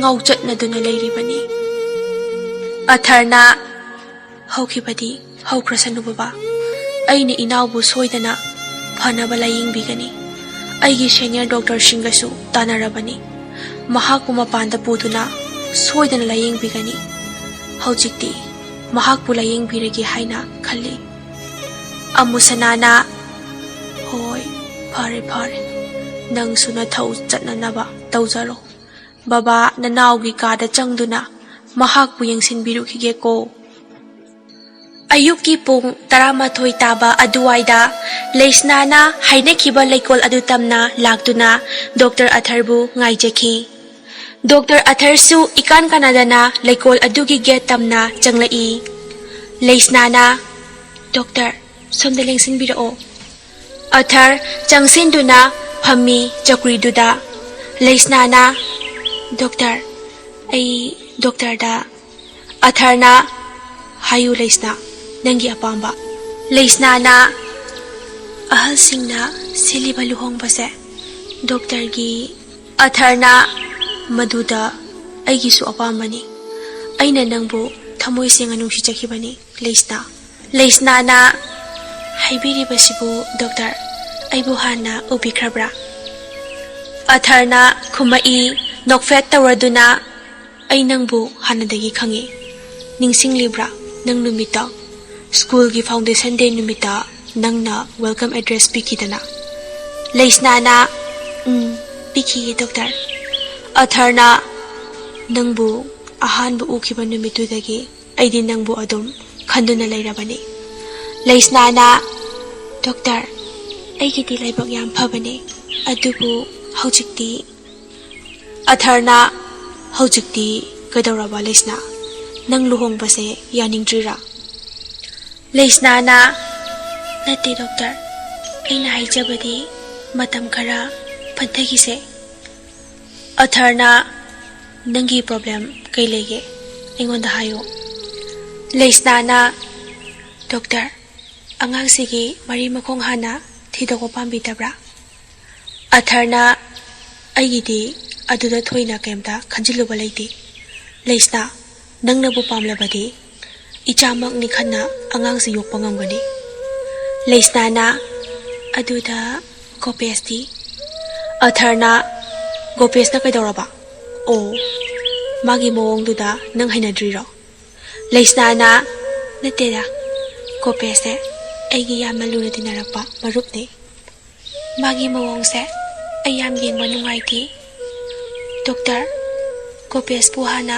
ꯂꯥꯌꯦꯡꯊꯣꯛꯄꯤꯈꯤꯁꯦ ꯑꯊꯔꯅ ꯑꯩꯁꯨ ꯃꯥꯕꯨ ꯂꯥꯌꯦꯡꯅꯕꯒꯤ ꯄ꯭ꯂꯥꯟ ꯇꯧꯕ ꯍꯧꯔꯕꯅꯤ ꯑꯗꯨꯕꯨ ꯂꯩꯁꯅꯥ ꯃꯁꯤ ꯄꯨꯝꯅꯃꯛꯁꯦ ꯏꯕꯥꯅꯤ ꯂꯨꯍꯣꯡꯕ ꯂꯣꯏꯔꯕ ꯃꯇꯨꯡꯗ ꯂꯣꯏꯅ ꯇꯧꯕ ꯌꯥꯏ ꯂꯩꯁꯅꯥꯅ ꯃꯈꯥ ꯇꯥꯒꯦ ꯍꯥꯏꯗꯨꯅ ꯇꯧꯔꯤꯉꯩ ꯆꯩꯔꯛꯇꯨꯗ ꯈꯪꯍꯧꯗꯅ ꯂꯩꯁꯅꯥꯒꯤ ꯀꯣꯜ ꯑꯃ ꯂꯥꯛꯏ ꯂꯩꯁꯅꯥꯅ ꯍꯜꯂꯣ ꯁꯔ ꯒꯨꯗ ꯃꯣꯔꯅꯤꯡ ꯑꯥꯏꯖꯤꯅ ꯒꯨꯗ ꯃꯣꯔꯅꯤꯡ ꯂꯩꯁꯅꯥ ꯂꯩꯁꯅꯥꯅ ꯃꯈꯥ ꯇꯥꯔꯛꯏ ꯇꯥꯛꯄꯤꯁꯤ ꯁꯔ ꯑꯥꯏꯖꯤꯅ ꯂꯩꯁꯅꯥ ꯅꯪ ꯂꯤꯐꯇꯕꯨꯗꯤ ꯂꯩ ꯍꯥꯏꯕꯕꯨ ꯇꯉꯥꯏ ꯐꯗꯕ ꯑꯃꯒꯤꯅꯤ ꯂꯩꯁꯅꯥꯅ ꯁꯔ ꯂꯤꯐꯇ ꯂꯩ ꯍꯥꯏꯕꯗꯅꯤ ꯏꯃꯥ ꯂꯩꯕꯥꯛꯀꯤ ꯁꯦꯕꯥꯒꯤꯅꯤ ꯑꯩ ꯃꯇꯝ ꯀꯥꯏꯊꯣꯛꯆꯕꯗ ꯅꯨꯡꯉꯥꯏꯇꯕ ꯇꯧꯖꯔꯣꯏ ꯇꯥꯛꯄꯤꯌꯨ ꯁꯔ ꯑꯥꯏꯖꯤꯅ ꯑꯩ ꯅꯪꯒꯤ ꯋꯤꯜꯕꯨ ꯊꯥꯒꯠꯇꯕ ꯉꯝꯗꯦ ꯃꯣꯏꯔꯥꯡꯒꯤ ꯑꯦꯁꯄꯤꯗꯣ ꯗꯦꯜꯂꯤꯗ ꯃꯤꯇꯤꯡ ꯑꯃ ꯆꯠꯈꯤ ꯑꯦꯁꯥꯏ ꯑꯃꯅ ꯏꯟꯆꯥꯔꯖ ꯂꯧꯔꯤꯕꯅꯤ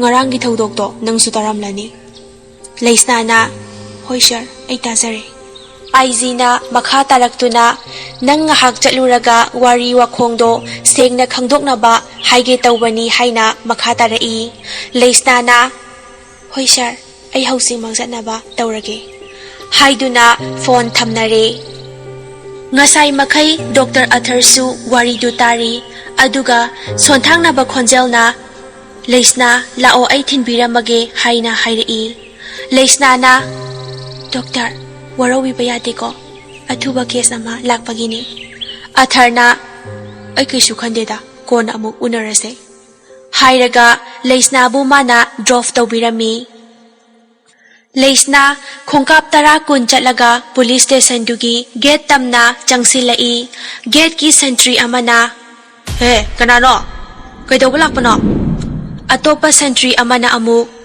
ꯃꯁꯛꯅꯒ ꯃꯔꯣꯜ ꯑꯃ ꯐꯖꯕꯅꯦ ꯔꯥꯁꯤꯒ ꯃꯇꯨꯝ ꯃꯇꯨꯝ ꯏꯔꯥꯡ ꯃꯇꯥꯁꯤꯗ ꯁꯦꯟꯇ꯭ꯔꯤ ꯑꯃꯅ ꯑꯃꯨꯛ ꯏꯔꯥꯡ ꯃꯇꯥꯁꯤꯗ ꯆꯠꯂꯣ ꯍꯟꯈ꯭ꯔꯣ ꯑꯩꯈꯣꯏ ꯁꯔꯁꯨ ꯂꯩꯇꯦ ꯍꯥꯏꯅꯔꯤꯉꯩ ꯇꯟꯖꯥ ꯑꯗꯨꯗ ꯑꯦꯁꯥꯏ ꯄ꯭ꯔꯤꯌꯣ ꯊꯣꯛꯂꯛꯏ ꯄ꯭ꯔꯤꯌꯣꯅ ꯁꯣꯝꯕꯨ ꯃꯦꯗꯥꯝ ꯂꯩꯁꯅꯥꯅ ꯍꯣꯏ ꯃꯥꯅꯦ ꯁꯦꯟꯇ꯭ꯔꯤ ꯑꯅꯤꯗꯣ ꯃꯨꯟꯅ ꯌꯦꯡꯅꯩ ꯀꯣꯛꯆꯥꯎꯕꯤ ꯀꯥꯈ꯭ꯔꯦ ꯃꯃꯥꯏ ꯈꯪꯉꯥꯡ ꯉꯥꯡꯁꯤꯟꯈ꯭ꯔꯦ ꯑꯦꯁꯥꯏ ꯄ꯭ꯔꯤꯌꯣꯅ ꯒꯨꯗ ꯑꯥꯐꯇꯔꯅꯨꯟ ꯃꯦꯗꯥꯝ ꯂꯩꯁꯅꯥꯅ ꯒꯨꯗ ꯑꯥꯐꯇꯔꯅꯨꯟ ꯑꯦꯁꯥꯏ ꯄ꯭ꯔꯤꯌꯣꯅ एसपी सरना कॉल तौरअमे आईजी सरना तौरअमे हाइदुना अदुगा मैडम की पीपी फोटोसु थारअमे ngarang केस तुगिनी हाइदुना मैडम ऑफिस लेंगसिन बिसे लेस्नाना ngaikho sentry ani makawro sentry ani duna mamai luk thaduna makhoi ngakpinana ba haijarai leisnana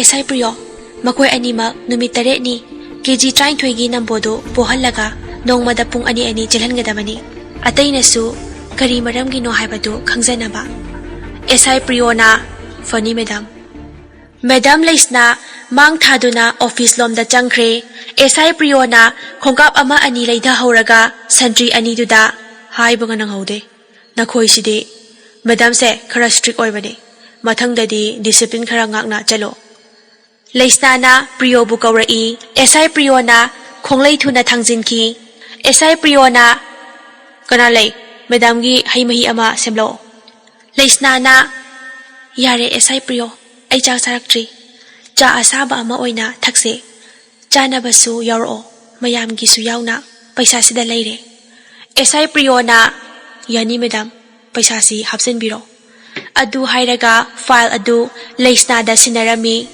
ꯂꯩꯁꯅꯥꯅ file ꯑꯗꯨ ꯐꯥꯛꯇꯣꯛꯇꯨꯅ ꯌꯦꯡꯂꯨꯕꯗ ꯂꯩꯁꯅꯥꯅ unbelievable ꯃꯄꯥꯟꯗꯒꯤ SI ꯄ꯭ꯔꯤꯌꯣꯅ ꯃꯦꯗꯥꯝ ꯑꯃꯨꯛꯇ ꯆꯪꯖꯔꯛꯀꯦ ꯍꯥꯏꯗꯨꯅ ꯆꯥ ꯑꯃꯒ ꯁꯤꯡꯉꯥꯔ ꯑꯃꯒ ꯄꯨꯔꯛꯑꯝꯃꯤ ꯂꯩꯁꯅꯥ ꯆꯥ ꯊꯛꯅ ꯊꯛꯅ ꯀꯥꯗꯨꯗ ꯆꯠꯇꯨꯅ ꯐꯥꯏꯜ ꯑꯗꯨ ꯌꯦꯡꯉꯤ ꯇꯦꯕꯜꯗꯒꯤ ꯁꯤꯡꯉꯥꯔꯗꯨ ꯆꯥꯒꯦ ꯍꯥꯏꯗꯨꯅ ꯍꯨꯛꯄꯗ ꯕꯣꯔꯗ ꯑꯗꯨꯗ ꯃꯤꯠꯌꯦꯡ ꯇꯥꯔꯝꯃꯤ ꯃꯈꯨꯠꯇꯒꯤ ꯆꯥꯒ ꯁꯤꯡꯉꯥꯔꯒꯗꯨ ꯇꯥꯈꯤꯕ ꯈꯪꯍꯧꯗ꯭ꯔꯦ ꯂꯩꯁꯅꯥꯅ ꯑꯣ ꯁꯣꯔꯤ SI ꯄ꯭ꯔꯤꯌꯣꯅ ꯃꯦꯗꯥꯝ ꯀꯩꯗꯧꯔꯦ ꯍꯪꯗꯨꯅ ꯀꯅꯥ ꯂꯩ ꯁꯤꯗ ꯆꯈꯥꯏꯔꯤꯕꯁꯤ ꯂꯣꯏꯁꯤꯜꯂꯨ ꯍꯥꯏꯅ ꯍꯥꯏꯔꯝꯃꯤ ꯂꯩꯁꯅꯥꯅ SI ꯄ꯭ꯔꯤꯌꯣ ꯁꯔꯦꯟꯗꯔꯒꯤ ꯐꯥꯏꯜꯗꯨ ꯑꯩꯉꯣꯟꯗ ꯄꯤꯌꯨ ꯂꯩꯁꯅꯥꯅ SI ꯄ꯭ꯔꯤꯌꯣꯗ 18 ꯁꯨꯕꯗ ꯍꯥꯞꯂꯤꯕ ꯐꯣꯇꯣ ꯑꯗꯨ ꯀꯅꯥꯅꯣ ꯍꯪꯂꯝꯃꯤ SI ꯄ꯭ꯔꯤꯌꯣꯅ ꯃꯦꯗꯥꯝ ꯅꯨꯄꯥꯁꯤꯒꯤ ꯃꯃꯤꯡ ꯈꯥꯒꯦꯝꯕ ꯀꯧꯏ ꯒꯥꯔꯤ ꯀꯥꯔ ꯂꯩꯌꯨ ꯌꯥꯗꯦ ꯍꯥꯏꯗꯨꯅ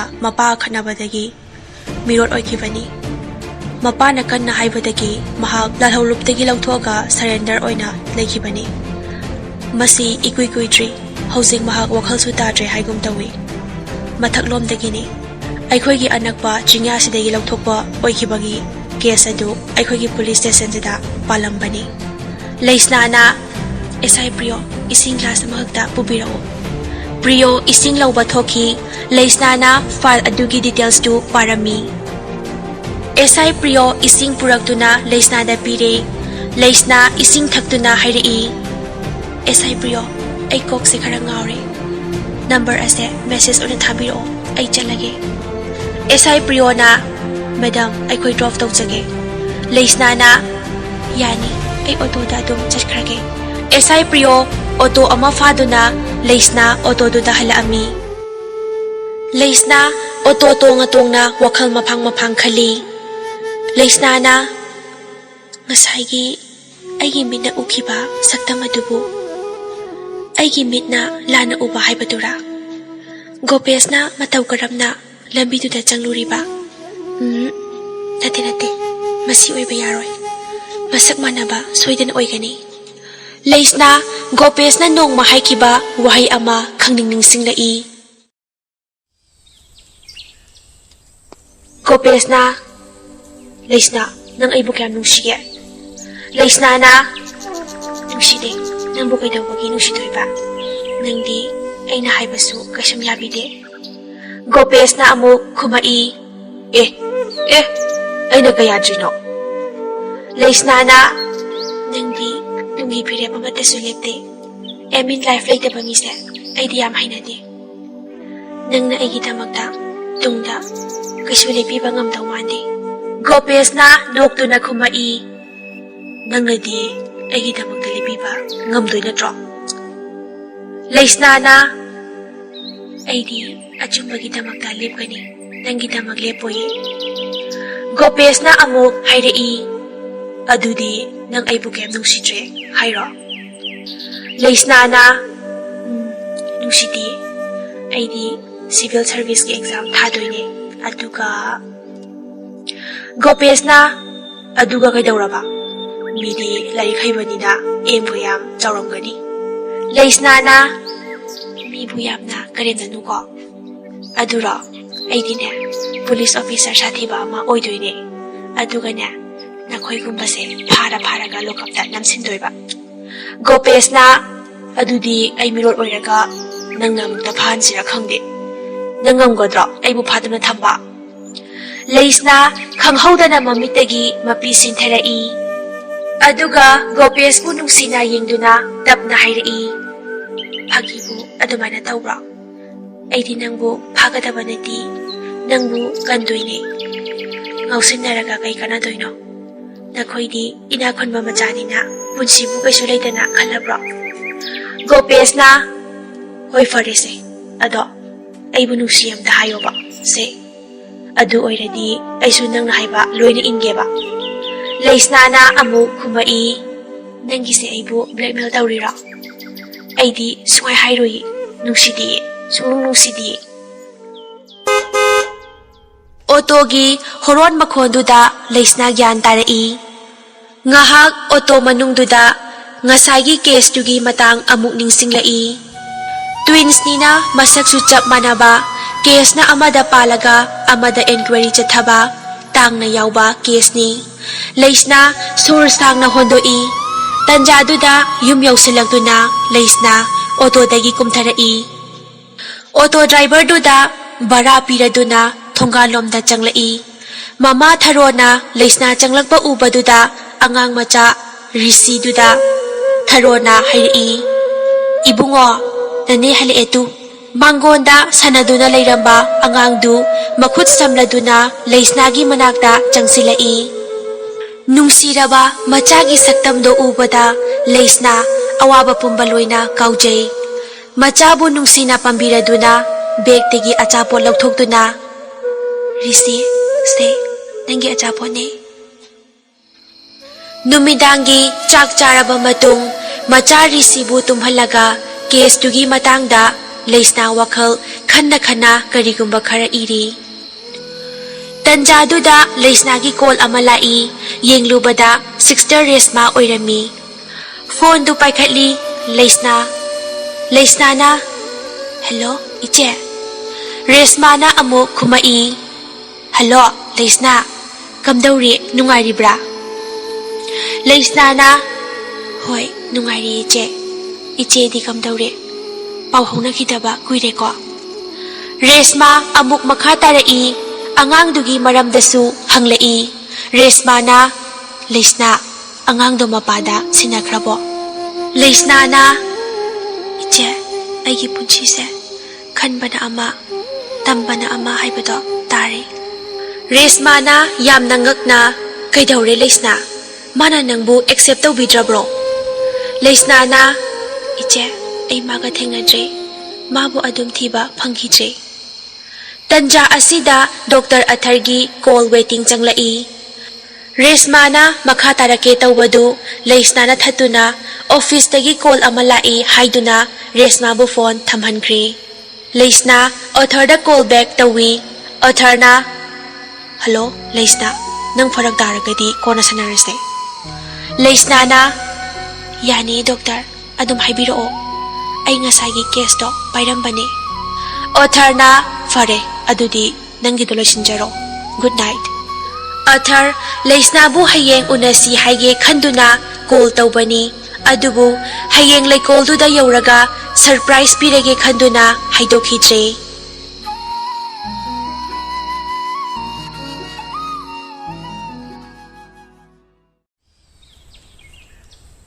ꯅꯣꯡ ꯉꯥꯜꯂꯦ꯫ ꯂꯩꯁꯅꯥ ꯐꯤꯔꯣꯜ ꯂꯣꯏꯁꯤꯜꯂꯤ꯫ ꯃꯃꯥ ꯊꯔꯣꯅ ꯃꯆꯥꯕꯨ ꯌꯦꯡꯗꯨꯅ ꯍꯪꯉꯛꯏ꯫ ꯊꯔꯣꯅ, "ꯏꯕꯦꯝꯃ, ꯅꯪꯕꯨ ꯀꯗꯥꯏ ꯆꯠꯇꯧꯔꯤꯕꯅꯣ?" ꯂꯩꯁꯅꯥꯅ ꯈꯨꯝꯃꯛꯏ, "ꯏꯃꯥ, ꯑꯩ ꯑꯣꯐꯤꯁ ꯐꯥꯎꯕꯗ ꯌꯧꯔꯨꯒꯦ." ꯍꯥꯏꯔꯒ ꯃꯆꯥ ꯔꯤꯁꯤꯕꯨ ꯃꯈꯨꯠ ꯍꯥꯏꯗꯨꯅ ꯕꯕꯥꯏ ꯇꯧꯔꯝꯂꯒ ꯊꯣꯛꯈ꯭ꯔꯦ꯫ ꯂꯩꯁꯅꯥ ꯆꯠꯅ ꯆꯠꯅ ꯑꯦꯁꯥꯏ ꯄ꯭ꯔꯤꯌꯣꯗ ꯀꯣꯜ ꯇꯧꯏ꯫ ꯑꯦꯁꯥꯏ ꯄ꯭ꯔꯤꯌꯣꯅ, "ꯍꯜꯂꯣ ꯃꯦꯗꯥꯝ, ꯒꯨꯗ ꯃꯣꯔꯅꯤꯡ." ꯂꯩꯁꯅꯥꯅ, "ꯒꯨꯗ ꯃꯣꯔꯅꯤꯡ, ꯑꯦꯁꯥꯏ ꯄ꯭ꯔꯤꯌꯣ, ꯒꯥꯔꯤꯗꯨ ꯆꯠꯅꯅꯕ ꯔꯦꯗꯤ ꯑꯣꯏꯔꯕ ꯅꯠꯇ꯭ꯔꯥ?" ꯑꯦꯁꯥꯏ ꯄ꯭ꯔꯤꯌꯣꯅ, "ꯍꯣꯏ ꯃꯦꯗꯥꯝ, ꯑꯩꯅ ꯊꯥꯎ, ꯒꯥꯔꯤ ꯂꯣꯏꯅꯃꯛ ꯆꯦꯛ ꯇꯧꯔꯒ ꯊꯝꯍꯜꯂꯕꯅꯤ." ꯂꯩꯁꯅꯥꯅ ꯈꯨꯝꯃꯛꯏ, "ꯐꯔꯦ, ꯑꯗꯨꯗꯤ ꯑꯩꯁꯨ ꯌꯧꯁꯤꯜꯂꯛꯂꯒꯦ." ꯂꯩꯁꯅꯥ ꯉꯥꯏꯔꯝꯂꯤꯕ ꯒꯥꯔꯤ ꯖꯤꯞꯁꯤ ꯑꯗꯨꯗ ꯇꯣꯡꯂꯒ ꯑꯥꯏꯖꯤꯒꯤ ꯃꯅꯥꯛ ꯍꯦꯗꯀ꯭ꯋꯥꯇꯔꯗ ꯍꯥꯏꯒꯠꯈ꯭ꯔꯦ꯫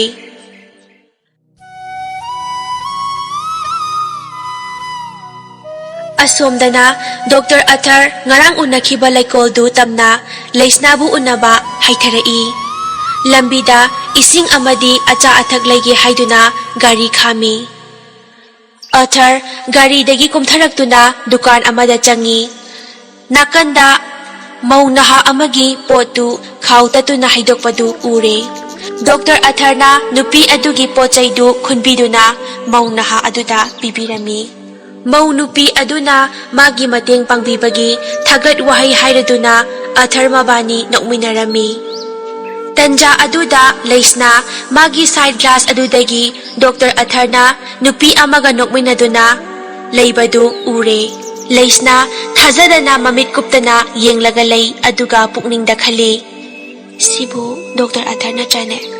ꯃꯥꯗꯤ ꯃꯐꯝ ꯑꯁꯤꯗ ꯀꯩꯗꯧꯔꯤꯕ? ꯈꯪꯍꯧꯗꯅ ꯃꯆꯤꯟꯗ ꯂꯩꯁꯅꯥꯅ ꯀꯔꯤ ꯃꯇꯧꯅꯣ ꯈꯪꯉꯥꯏ ꯍꯩꯗꯣꯔꯛꯏ꯫ ꯅꯥꯀꯟꯗꯒꯤ ꯗ꯭ꯔꯥꯏꯚꯔꯗꯨꯅ ꯄꯥꯈꯠꯅ "ꯃꯦꯗꯥꯝ, ꯀꯔꯤ ꯍꯥꯏꯕꯤꯕ?"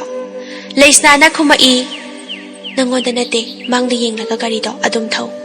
ꯍꯥꯏꯔꯒ ꯗ꯭ꯔꯥꯏꯚꯔꯗ ꯒꯥꯔꯤꯗꯣ ꯑꯗꯨꯝ ꯊꯧꯍꯟꯈ꯭ꯔꯦ꯫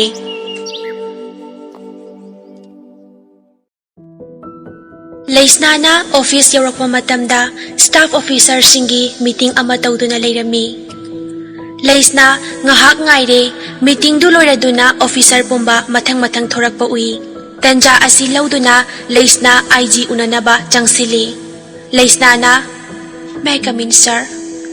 IGꯅ "ꯌꯦꯁ ꯄ꯭ꯂꯤꯖ." "ꯑꯣ, ꯃꯦꯗꯥꯝ ꯂꯩꯁꯅꯥ, ꯂꯦꯡꯁꯤꯟꯕꯤꯔꯛꯑꯣ꯫ ꯃꯦꯗꯥꯝ ꯂꯤꯐ ꯃꯅꯨꯡꯁꯤꯗ ꯈꯔ ꯋꯥꯕꯤꯔꯦꯀꯣ." ꯂꯩꯁꯅꯥꯅ ꯑꯃꯨꯛ ꯈꯨꯝꯃꯛꯏ, "no sir, it's my duty."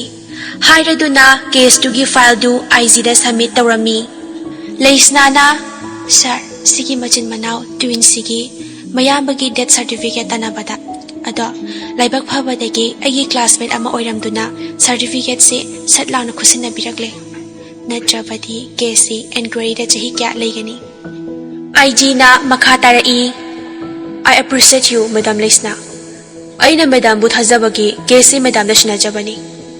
ꯍꯥꯏꯔꯗꯨꯅ ꯀꯦꯁꯇꯨꯒꯤ ꯃꯇꯥꯡꯗ ꯋꯥꯔꯤ ꯋꯥꯇꯥꯏ ꯀꯌꯥ ꯁꯥꯟꯅꯔꯦ꯫ ꯂꯩꯁꯅꯥ ꯃꯔꯛ ꯊꯠꯇꯨꯅ IGꯗ ꯍꯪꯂꯛꯏ꯫ ꯂꯩꯁꯅꯥꯅ "ꯁꯔ, ꯁꯔꯦꯟꯗꯔ ꯈꯥꯒꯦꯝꯕ ꯑꯁꯤꯕꯨ?" IGꯅ "ꯃꯥꯅꯤ, ꯑꯩꯒꯤ ꯅꯨꯄꯤ ꯑꯍꯟꯒꯤ ꯑꯍꯥꯟꯕ ꯐꯪꯖꯕ ꯃꯆꯥꯅꯤ." ꯃꯇꯥꯡ ꯑꯁꯤꯗ ꯗꯣꯛꯇꯔ ꯑꯊꯔꯒꯤ ꯀꯣꯜ ꯑꯃ ꯂꯥꯛꯏ ꯂꯩꯁꯅꯥꯒꯤ ꯐꯣꯟꯗ꯫ ꯂꯩꯁꯅꯥ ꯐꯣꯟꯗꯨ ꯊꯨꯅ ꯀꯛꯊꯠꯂꯤ ꯑꯗꯨꯒ ꯁꯥꯏꯂꯦꯟꯗ ꯊꯝꯃꯤ꯫ ꯋꯥꯔꯤ ꯃꯈꯥ ꯇꯥꯔꯗꯨꯅ ꯂꯩꯁꯅꯥꯅ "ꯋꯥꯔꯤꯁꯤꯕꯨ ꯁꯔ ꯀꯔꯝꯅ?" IGꯅ "ꯑꯩ ꯅꯣꯡꯃ ꯃꯇꯥꯡ ꯆꯥꯕ ꯑꯃꯗ ꯂꯤꯔꯒꯦ DSP." ꯍꯥꯏꯔꯒ ꯃꯃꯥꯏꯗꯨ ꯃꯛꯁꯤꯜꯂꯤ꯫ ꯂꯩꯁꯅꯥ ꯃꯈꯥ ꯇꯥꯕ ꯉꯝꯗ꯭ꯔꯗꯨꯅ ꯀꯥ ꯑꯗꯨꯗꯒꯤ ꯊꯣꯔꯛꯂꯦ꯫ ꯗꯣꯛꯇꯔ ꯑꯊꯔꯗ ꯀꯣꯜ ꯕꯦꯛ ꯇꯧꯒꯦ ꯍꯥꯏꯗꯨꯅ ꯐꯣꯟ ꯌꯦꯡꯂꯨꯕꯗ ꯑꯊꯔꯒꯤ ꯃꯤꯁ ꯀꯣꯜ 3 ꯂꯩꯔꯝꯃꯤ꯫ ꯂꯩꯁꯅꯥ ꯗꯣꯛꯇꯔ ꯑꯊꯔꯗ ꯀꯣꯜ ꯇꯧꯋꯤ꯫ ꯂꯩꯁꯅꯥꯅ "ꯍꯜꯂꯣ, ꯗꯣꯛꯇꯔ." ꯗꯣꯛꯇꯔꯅ "ꯍꯜꯂꯣ ꯂꯩꯁꯅꯥ, ꯅꯪ ꯀꯥꯏꯗ ꯂꯩꯒꯦ?" ꯂꯩꯁꯅꯥꯅ "ꯗꯣꯛꯇꯔ, ꯑꯩ IG ꯁꯔꯒꯤ ꯃꯅꯥꯛꯇ ꯂꯩꯌꯦ." "ꯀꯔꯤ ꯂꯩꯔꯕꯒꯦ?" "ꯐꯣꯟꯗꯨ ꯄꯥꯏꯈꯠꯄ ꯉꯝꯍꯧꯗ꯭ꯔꯦ." ꯗꯣꯛꯇꯔꯅ "ꯑꯩꯗꯤ ꯍꯧꯖꯤꯛ ꯅꯈꯣꯏꯒꯤ ꯃꯅꯥꯛꯇ ꯂꯩꯕ ꯂꯩꯀꯣꯜꯗꯨꯗ ꯂꯩꯌꯦ꯫ ꯅꯪꯁꯨ ꯂꯥꯛꯅꯅꯕ ꯍꯥꯏꯒꯦ ꯇꯧꯕꯅꯤ." ꯂꯩꯁꯅꯥꯅ ꯑꯃꯨꯛ ꯈꯨꯝꯃꯛꯏ, "ꯑꯦ ꯗꯣꯛꯇꯔ, ꯑꯩꯗꯤ ꯍꯥꯟꯅ ꯈꯪꯗꯕꯅꯤꯅ ꯊꯕꯛ ꯑꯃ ꯆꯠꯊꯣꯛꯂꯦ. ꯉꯥꯏꯍꯥꯛ ꯉꯥꯏꯕ ꯌꯥꯒꯗ꯭ꯔꯥ?" ꯗꯣꯛꯇꯔꯅ "ꯐꯔꯦ, ꯑꯩ ꯍꯥꯏꯒꯠꯂꯛꯂꯒꯦ. ꯅꯪ ꯂꯥꯛꯂꯅꯨ. ꯑꯩꯗꯤ ꯅꯪꯉꯣꯟꯗ ꯁꯔꯄ꯭ꯔꯥꯏꯖ ꯑꯣꯏꯅ ꯄꯤꯔꯒꯦ ꯈꯟꯗꯨꯅ ꯍꯥꯏꯍꯧꯗ꯭ꯔꯦ ꯉꯔꯥꯡꯗꯣ." ꯂꯩꯁꯅꯥ, ꯅꯪꯅ ꯂꯤꯐ ꯃꯅꯨꯡ ꯑꯣꯏꯕꯗꯨꯗ ꯑꯆꯤꯟꯕ ꯂꯩꯔꯝꯂꯣꯏ ꯈꯜꯂꯨꯕꯅꯤ, ꯑꯗꯨꯕꯨ..." ꯂꯩꯁꯅꯥꯅ "ꯗꯣꯛꯇꯔ, ꯐꯣꯔꯁꯇ ꯂꯩꯕꯅꯤꯅ ꯋꯥꯔꯧꯕꯤꯔꯅꯨ." ꯗꯣꯛꯇꯔ ꯑꯊꯔꯅ ꯍꯣꯇꯦꯜ ꯑꯃꯒꯤ ꯑꯦꯗ꯭ꯔꯦꯁ ꯄꯤꯔꯗꯨꯅ ꯃꯈꯣꯏ ꯑꯅꯤ ꯎꯅꯅꯅꯕ ꯍꯥꯏꯔꯛꯏ꯫ ꯂꯩꯁꯅꯥꯅ ꯃꯍꯥꯛꯀꯤ ꯗ꯭ꯔꯥꯏꯚꯔ ꯑꯗꯨꯗ ꯍꯣꯇꯦꯜ ꯑꯗꯨ ꯇꯝꯅ ꯒꯥꯔꯤ ꯊꯧꯅꯅꯕ ꯍꯥꯏꯈ꯭ꯔꯦ꯫ ꯄꯨꯟꯁꯤꯗ ꯈꯣꯡꯊꯥꯡ ꯑꯃ ꯁꯣꯏꯔꯨꯔꯕ ꯂꯩꯁꯅꯥ ꯀꯅꯥꯕꯨꯁꯨ ꯊꯥꯖꯕ ꯉꯝꯗ꯭ꯔꯦ꯫ ꯗꯣꯛꯇꯔ ꯑꯊꯔ ꯀꯔꯝꯕ ꯃꯤꯅꯣ ꯍꯥꯏꯕꯁꯨ ꯆꯞ ꯆꯥꯅ ꯈꯪꯕ ꯉꯝꯗ꯭ꯔꯤ꯫ ꯑꯍꯜ ꯂꯃꯟꯁꯤꯡꯅ ꯆꯨꯝꯅ ꯍꯥꯏꯅꯕꯇꯅꯤ꯫ ꯃꯍꯥꯛꯅ ꯃꯥꯒꯤꯗꯃꯛ ꯀꯌꯥꯝ ꯀꯨꯏꯅ ꯂꯦꯞꯄꯤꯕ ꯉꯝꯒꯗꯧꯔꯤꯕ? ꯃꯄꯨꯛꯅꯤꯡꯗ ꯋꯥꯖꯩ꯫ ꯂꯩꯁꯅꯥ ꯑꯄꯤꯛꯄ ꯑꯉꯥꯡ ꯔꯤꯁꯤꯒꯤ ꯃꯔꯥꯏꯕꯛꯅ ꯀꯔꯤ ꯑꯣꯏꯍꯧꯕ, ꯑꯗꯨꯒꯤꯁꯨ ꯃꯊꯛꯇ ꯂꯩꯁꯅꯥꯒꯤ ꯄ꯭ꯔꯣꯐꯦꯁꯟ ꯇꯝꯕ ꯉꯝꯕ ꯄꯨꯟꯁꯤꯁꯨ ꯅꯠꯇꯦ꯫ ꯃꯍꯥꯛꯅ ꯐꯠꯇ ꯅꯨꯡꯗ ꯊꯣꯛꯈ꯭ꯔꯕꯗꯤ ꯒꯣꯄꯦꯁ ꯑꯃꯗꯤ ꯃꯆꯥ ꯔꯤꯁꯤ ꯃꯁꯛ ꯈꯪꯅꯈꯤꯗꯕꯁꯨ ꯌꯥꯏ꯫ ꯑꯃꯔꯣꯝꯗ ꯑꯃꯨꯛ ꯃꯤꯁꯇꯔ ꯈꯥꯒꯦꯝꯕꯅ IGꯒꯤ ꯃꯆꯥ ꯀꯔꯝꯅ ꯑꯣꯏꯔꯝꯂꯤꯕ? ꯒꯣꯄꯦꯁ ꯑꯃꯗꯤ ꯈꯥꯒꯦꯝꯕ ꯃꯈꯣꯏ ꯑꯅꯤꯃꯛ ꯃꯤꯑꯣꯏ ꯑꯃꯠꯇꯔꯥ? ꯃꯄꯨꯛꯅꯤꯡꯗ ꯏꯔꯥꯡ ꯂꯥꯡꯏ꯫ ꯂꯩꯁꯅꯥꯅ ꯈꯜꯂꯨꯔꯤꯕ ꯑꯗꯨꯒ ꯗꯣꯛꯇꯔ ꯑꯊꯔꯅ ꯇꯧꯊꯣꯔꯛꯂꯤꯕ ꯃꯇꯧ ꯑꯗꯨꯒꯗꯤ ꯌꯥꯝꯅ ꯈꯦꯟꯅꯈ꯭ꯔꯦ꯫ ꯗꯣꯛꯇꯔ ꯑꯊꯔ ꯏꯆꯝ ꯆꯝꯖꯩ ꯂꯩꯁꯅꯥꯕꯨ ꯎꯔꯗꯨꯅ ꯒꯥꯔꯤꯗꯒꯤ ꯀꯨꯝꯊꯔꯛꯏ꯫ ꯃꯈꯣꯏ ꯑꯅꯤ ꯍꯣꯇꯦꯜ ꯑꯗꯨꯗ ꯉꯥꯏꯍꯥꯛ ꯐꯝꯂꯒ ꯋꯥꯔꯤ ꯋꯥꯇꯥꯏ ꯁꯥꯟꯅꯔꯝꯃꯤ, ꯑꯗꯨꯒ ꯃꯌꯨꯝꯗ ꯍꯟꯅꯈ꯭ꯔꯦ꯫ ꯗꯣꯛꯇꯔ ꯑꯊꯔ ꯃꯇꯝ ꯄꯨꯝꯕꯗ ꯂꯩꯁꯅꯥ ꯃꯕꯥꯅꯤꯒꯤ ꯂꯨꯍꯣꯡꯕꯒꯤ ꯋꯥꯈꯜ ꯈꯟꯗꯨꯅꯇ ꯂꯩ꯫ ꯅꯣꯡꯉꯥꯟꯕꯒꯤ ꯑꯌꯨꯛꯅꯤ꯫ ꯑꯊꯔ ꯃꯄꯨꯛꯅꯤꯡꯗ ꯈꯜꯂꯤ, ꯀꯥꯟꯅꯗꯦ, ꯏꯟꯚꯥꯏꯇꯦꯁꯟ ꯀꯥꯔꯗ ꯍꯦꯛꯇ ꯅꯝꯂꯨꯔꯁꯤ ꯍꯥꯏꯔꯒꯦ, ꯃꯥꯅ ꯂꯤꯐꯇ ꯂꯩꯔꯤꯀꯥꯟꯁꯤꯗ꯫ ꯍꯣꯁꯄꯤꯇꯥꯜꯗꯒꯤ ꯍꯜꯂꯛꯑꯕ ꯃꯇꯨꯡ ꯅꯨꯃꯤꯗꯥꯡ ꯑꯊꯔ ꯂꯩꯁꯅꯥꯗ ꯀꯣꯜ ꯇꯧꯁꯤꯜꯂꯤ꯫ ꯑꯊꯔꯅ "ꯍꯜꯂꯣ ꯂꯩꯁꯅꯥ, ꯆꯥꯛ ꯆꯥꯔꯕꯣ?" ꯂꯩꯁꯅꯥꯅ ꯈꯨꯝꯃꯛꯏ, ꯆꯥꯔꯦ꯫ ꯑꯊꯔ ꯋꯥꯒ ꯃꯈꯥ ꯇꯥꯕ ꯉꯝꯗꯦ꯫ ꯂꯩꯁꯅꯥꯅ ꯃꯈꯥ ꯇꯥꯔꯛꯇꯕ ꯑꯗꯨꯕꯨ ꯊꯧꯋꯥꯒ ꯏꯁꯥ ꯁꯥꯗꯕ ꯁꯥꯗꯨꯅ ꯃꯈꯥ ꯇꯥꯁꯤꯜꯂꯤ꯫ ꯑꯊꯔꯅ "ꯍꯌꯦꯡꯁꯦ ꯊꯕꯛ ꯑꯆꯤꯟꯕ ꯂꯩꯇꯕ꯭ꯔꯣ?" ꯂꯩꯁꯅꯥꯅ "ꯍꯧꯖꯤꯛ ꯐꯥꯎꯕꯒꯤꯗꯤ ꯂꯩꯇ꯭ꯔꯤꯌꯦ." ꯍꯟꯗꯛꯁꯨ ꯑꯊꯔ ꯂꯩꯁꯅꯥꯅ ꯕꯠ ꯀꯛꯄ ꯋꯥꯉꯥꯡꯗꯨꯗ ꯂꯀꯛ ꯇꯧꯏ, ꯑꯗꯨꯕꯨ ꯈꯪꯉꯥꯏ ꯍꯩꯖꯤꯜꯂꯤ꯫ ꯑꯊꯔꯅ "ꯂꯩꯁꯅꯥ, ꯍꯌꯦꯡ ꯑꯆꯤꯟꯕꯗꯣ ꯂꯩꯇ꯭ꯔꯒꯗꯤ ꯁꯨꯝ ꯂꯨꯍꯣꯡꯕꯒꯤ ꯏꯟꯚꯥꯏꯇꯦꯁꯟ ꯀꯥꯔꯗ ꯈꯜꯂꯨꯔꯁꯦ꯫ ꯑꯩ ꯍꯌꯦꯡ ꯅꯣꯏꯒꯤ ꯑꯅꯛꯄꯗ ꯂꯩꯕ ꯂꯩꯀꯣꯜꯗꯨꯗ ꯂꯥꯛꯀꯦ." ꯂꯩꯁꯅꯥ ꯃꯄꯨꯛꯅꯤꯡꯗ ꯈꯜꯂꯤ, ꯀꯩꯅꯣ ꯗꯣꯛꯇꯔ ꯑꯊꯔꯁꯤꯕꯣ ꯊꯕꯛꯀ ꯑꯃꯠꯇ ꯂꯩꯇ꯭ꯔꯕ ꯖꯥꯠꯂꯣ? ꯃꯅꯥꯎ ꯅꯨꯄꯥ ꯂꯥꯌꯦꯡꯕꯒꯤ ꯄ꯭ꯂꯥꯟ ꯇꯧꯔꯦ ꯍꯥꯏꯈꯤꯕꯗꯨꯅ ꯀꯔꯤ ꯄ꯭ꯔꯣꯁꯦꯁꯇ ꯂꯩꯈ꯭ꯔꯕꯖꯥꯠꯅꯣ? ꯏꯄꯟ ꯄꯜꯂꯛꯇꯦ꯫ ꯂꯩꯁꯅꯥ ꯀꯨꯏꯅ ꯈꯨꯝꯂꯛꯇꯕꯗꯨꯗ ꯑꯊꯔ ꯑꯃꯨꯛꯀ ꯍꯥꯏꯔꯛꯏ꯫ ꯑꯊꯔꯅ "ꯇꯥꯔꯤꯕꯣ ꯂꯩꯁꯅꯥ, ꯅꯪ ꯌꯥꯔꯕꯣ?" ꯂꯩꯁꯅꯥꯅ "ꯇꯥꯏꯌꯦ ꯗꯣꯛꯇꯔ, ꯑꯗꯨꯗꯤ ꯈꯔ ꯊꯨꯃꯟꯗ꯭ꯔꯣ? ꯍꯌꯦꯡꯋꯥꯏ ꯂꯨꯍꯣꯡꯉꯝꯗꯥꯏꯗ ꯌꯦꯡꯉꯨꯕꯅ ꯐꯠꯇ꯭ꯔꯣ?" ꯂꯩꯁꯅꯥꯒꯤ ꯋꯥꯗꯣ ꯇꯥꯕꯗ ꯗꯣꯛꯇꯔ ꯑꯊꯔ ꯈꯔ ꯏꯀꯥꯏꯔꯞ ꯇꯧꯅ ꯍꯥꯏꯔꯛꯏ꯫ ꯑꯊꯔꯅ ꯂꯨꯍꯣꯡꯕꯗꯤ ꯀꯨꯏꯗ꯭ꯔꯁꯤꯕꯣ? ꯑꯩꯗꯤ ꯊꯕꯛꯁꯦ ꯄꯦꯟꯗꯤꯡꯗ ꯊꯝꯕ ꯍꯩꯅꯗꯦ." ꯂꯩꯁꯅꯥꯅ "ꯄꯦꯟꯗꯤꯡꯗ ꯊꯝꯂꯤꯗꯤ ꯗꯣꯛꯇꯔ ꯅꯠꯇ꯭ꯔꯣ?" ꯈꯪꯍꯥꯏ ꯍꯩꯗꯣꯛꯈꯤ ꯃꯆꯤꯟꯗ ꯂꯩꯁꯅꯥ꯫ ꯑꯊꯔꯅ "ꯀꯩꯅꯣ ꯍꯥꯏꯁꯤꯕꯣ?" ꯂꯩꯁꯅꯥꯅ ꯋꯥ ꯊꯩꯗꯣꯛꯇꯨꯅ ꯀꯔꯝ ꯀꯥꯟꯗ ꯂꯥꯌꯦꯡꯕ ꯆꯠꯄꯤꯗꯣꯏꯅꯣ ꯗꯣꯛꯇꯔ ꯏꯅꯥꯎꯅꯨꯄꯥꯕꯨ ꯍꯪꯂꯛꯏ꯫ ꯑꯊꯔꯅ "ꯂꯥꯌꯦꯡꯕꯗꯤ ꯇꯞꯅ ꯇꯞꯅ ꯐꯔꯛꯀꯗꯕ ꯄꯣꯠꯅꯤ꯫ ꯂꯨꯍꯣꯡꯉꯕ ꯃꯇꯨꯡ ꯏꯕꯥꯅꯤ ꯄꯨꯟꯅ ꯀꯣꯏꯕ ꯑꯣꯏꯅ ꯌꯦꯡꯕꯤꯔꯨꯔꯁꯤꯔꯥ ꯈꯜꯂꯤꯌꯦ."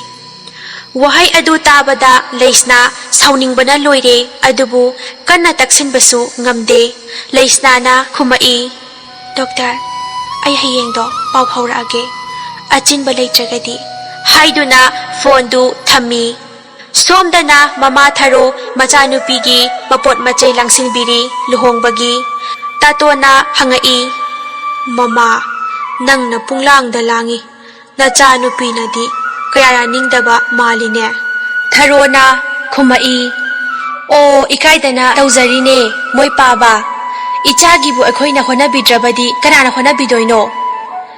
ꯇꯥꯇꯣꯟꯅ ꯈꯨꯝꯃꯛꯏ, "ꯐꯩ, ꯅꯈꯣꯏꯅꯕꯨ ꯌꯥꯅꯔꯕꯗꯤ, ꯑꯗꯨꯕꯨ ꯏꯆꯥꯅ ꯌꯥꯗꯕ ꯑꯃꯠꯇ ꯁꯤꯟꯕꯗꯤ ꯌꯥꯔꯣꯏꯀꯣ."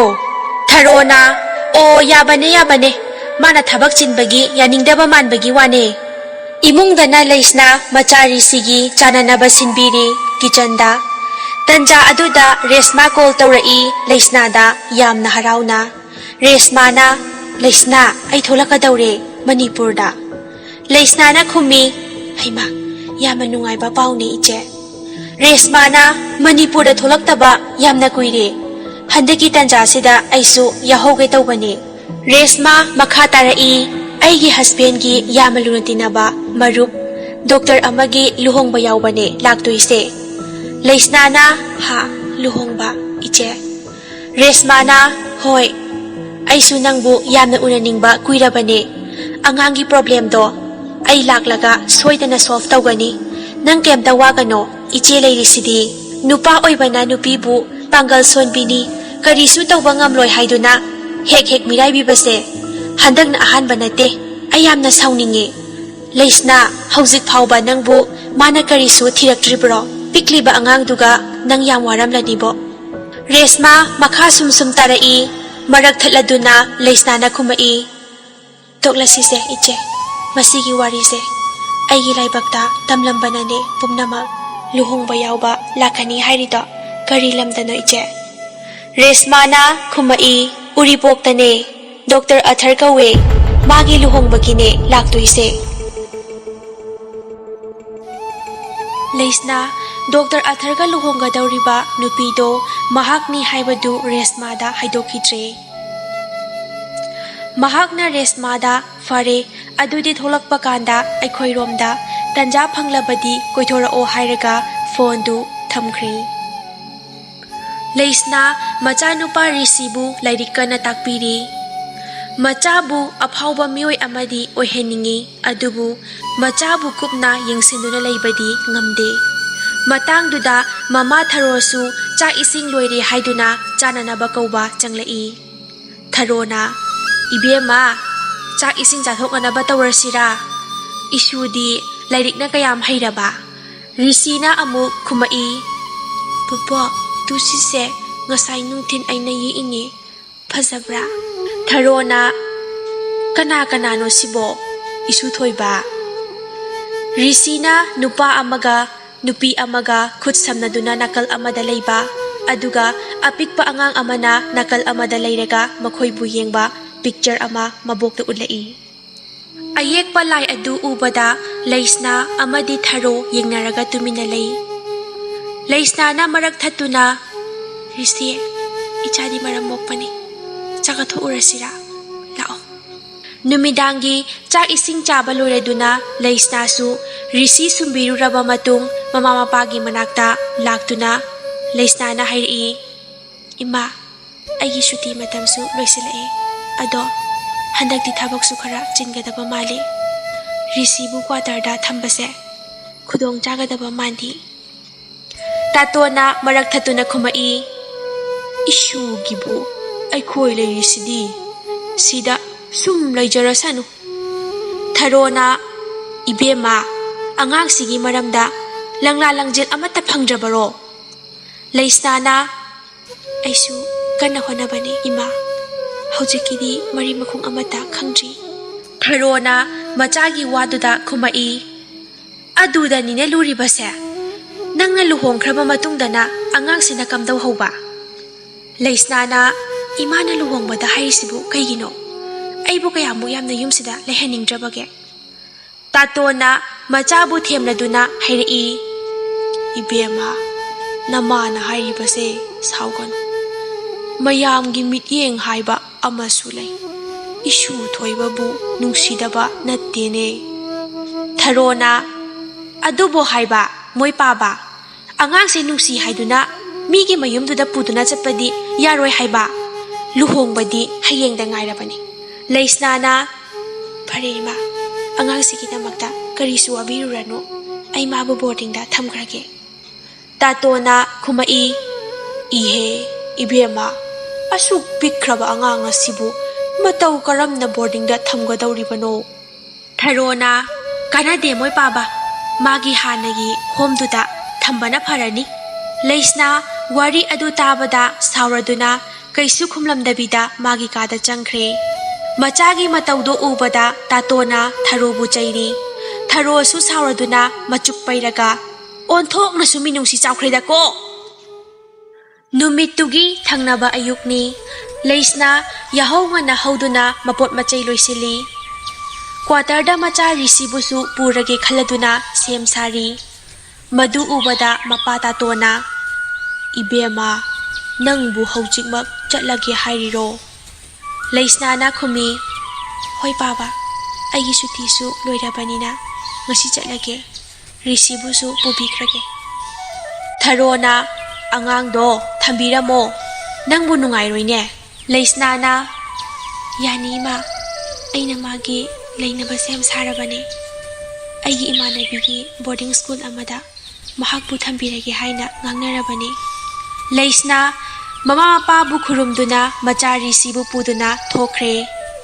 Tharo amadi taton makhoibu yengduna lephawi. Numit kharanigi matung Resma amadi mahaki mapuroiba Sekhar Manipurda thorakle. Kuina unarudraba marup Sekharbu nongma Dr. Atharna magi yumda chak kaurami. Resma amadi Sekharsu harau harau chak sabalai. Resmana Doctor luhongamdai sibu wakhal kamdau bige. Maithong maka yamna lamna ui.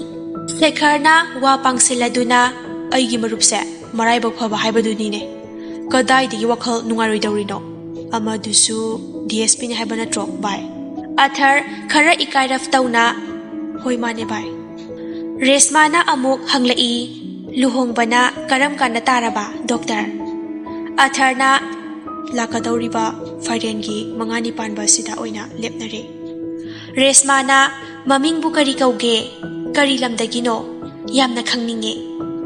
Sekharna amuk hairi nangsu ngaingamde invitation card ꯌꯥꯎꯔꯗꯣꯏꯗꯨꯕꯨ ꯑꯊꯔꯅ ꯀꯩꯁꯨ ꯀꯥꯏꯗꯦ ꯚꯥꯏ ꯃꯤꯡꯕꯨꯗꯤ ꯂꯩꯁꯅꯥ ꯀꯧꯋꯦ Imphal west ꯄꯨꯕꯅꯤ ꯍꯧꯖꯤꯛ ꯁꯦꯈꯔꯅ ꯑꯣ DSP ꯂꯩꯁꯅꯥ ꯑꯩ ꯅꯤꯡꯁꯤꯡꯂꯛꯑꯦ ꯃꯁꯛꯁꯨ ꯌꯥꯝꯅ ꯐꯖꯩ ꯍꯥꯏꯅꯩ ꯈꯔꯗꯤ ꯔꯤꯖꯥꯔꯕ ꯑꯣꯏ ꯍꯥꯏꯒꯨꯝ ꯇꯧꯏ ꯑꯩꯒꯤ ꯏꯆꯝ ꯆꯝꯖꯕ ꯃꯔꯨꯞꯁꯦ ꯍꯌꯦꯡ ꯀꯣꯟꯅ ꯀꯔꯛ ꯂꯥꯎꯅ ꯐꯥꯖꯤꯟꯈꯤꯗꯅ ꯀꯣ ꯋꯥꯍꯩ ꯑꯗꯨ ꯇꯥꯕꯗ ꯑꯊꯔ ꯅꯣꯛꯏ ꯑꯗꯨꯕꯨ ꯔꯦꯁꯃꯥꯗꯤ ꯂꯀꯛ ꯇꯧꯏ ꯃꯥꯅ ꯈꯪꯂꯤꯕ ꯂꯩꯁꯅꯥ ꯑꯁꯤ ꯑꯣꯏꯔꯤꯕ꯭ꯔꯥ ꯍꯥꯏꯅ ꯃꯄꯨꯛꯅꯤꯡꯗ ꯈꯜꯂꯤ ꯈꯔ ꯆꯤꯡꯅꯔꯞ ꯇꯧꯅ ꯔꯦꯁꯃꯥ ꯃꯈꯥ ꯇꯥꯅ ꯑꯊꯔꯗ ꯍꯪꯂꯛꯏ ꯔꯦꯁꯃꯥꯅ ꯗꯣꯛꯇꯔ ꯂꯩꯁꯅꯥ ꯍꯥꯏꯔꯤꯕꯁꯦ 12th ꯐꯥꯔꯁꯠ ꯄꯣꯖꯤꯁꯟ ꯂꯧꯈꯤꯕ ꯑꯗꯨꯔꯥ ꯑꯊꯔꯅ ꯃꯥꯅꯦ ꯔꯦꯁꯃꯥ ꯅꯪꯒ ꯍꯥꯟꯅ ꯈꯪꯅꯕ꯭ꯔꯣ ꯔꯦꯁꯃꯥꯅ ꯈꯪꯉꯦ ꯃꯥꯁꯦ ꯑꯩꯒꯤ ꯖꯨꯅꯤꯌꯔꯅꯦ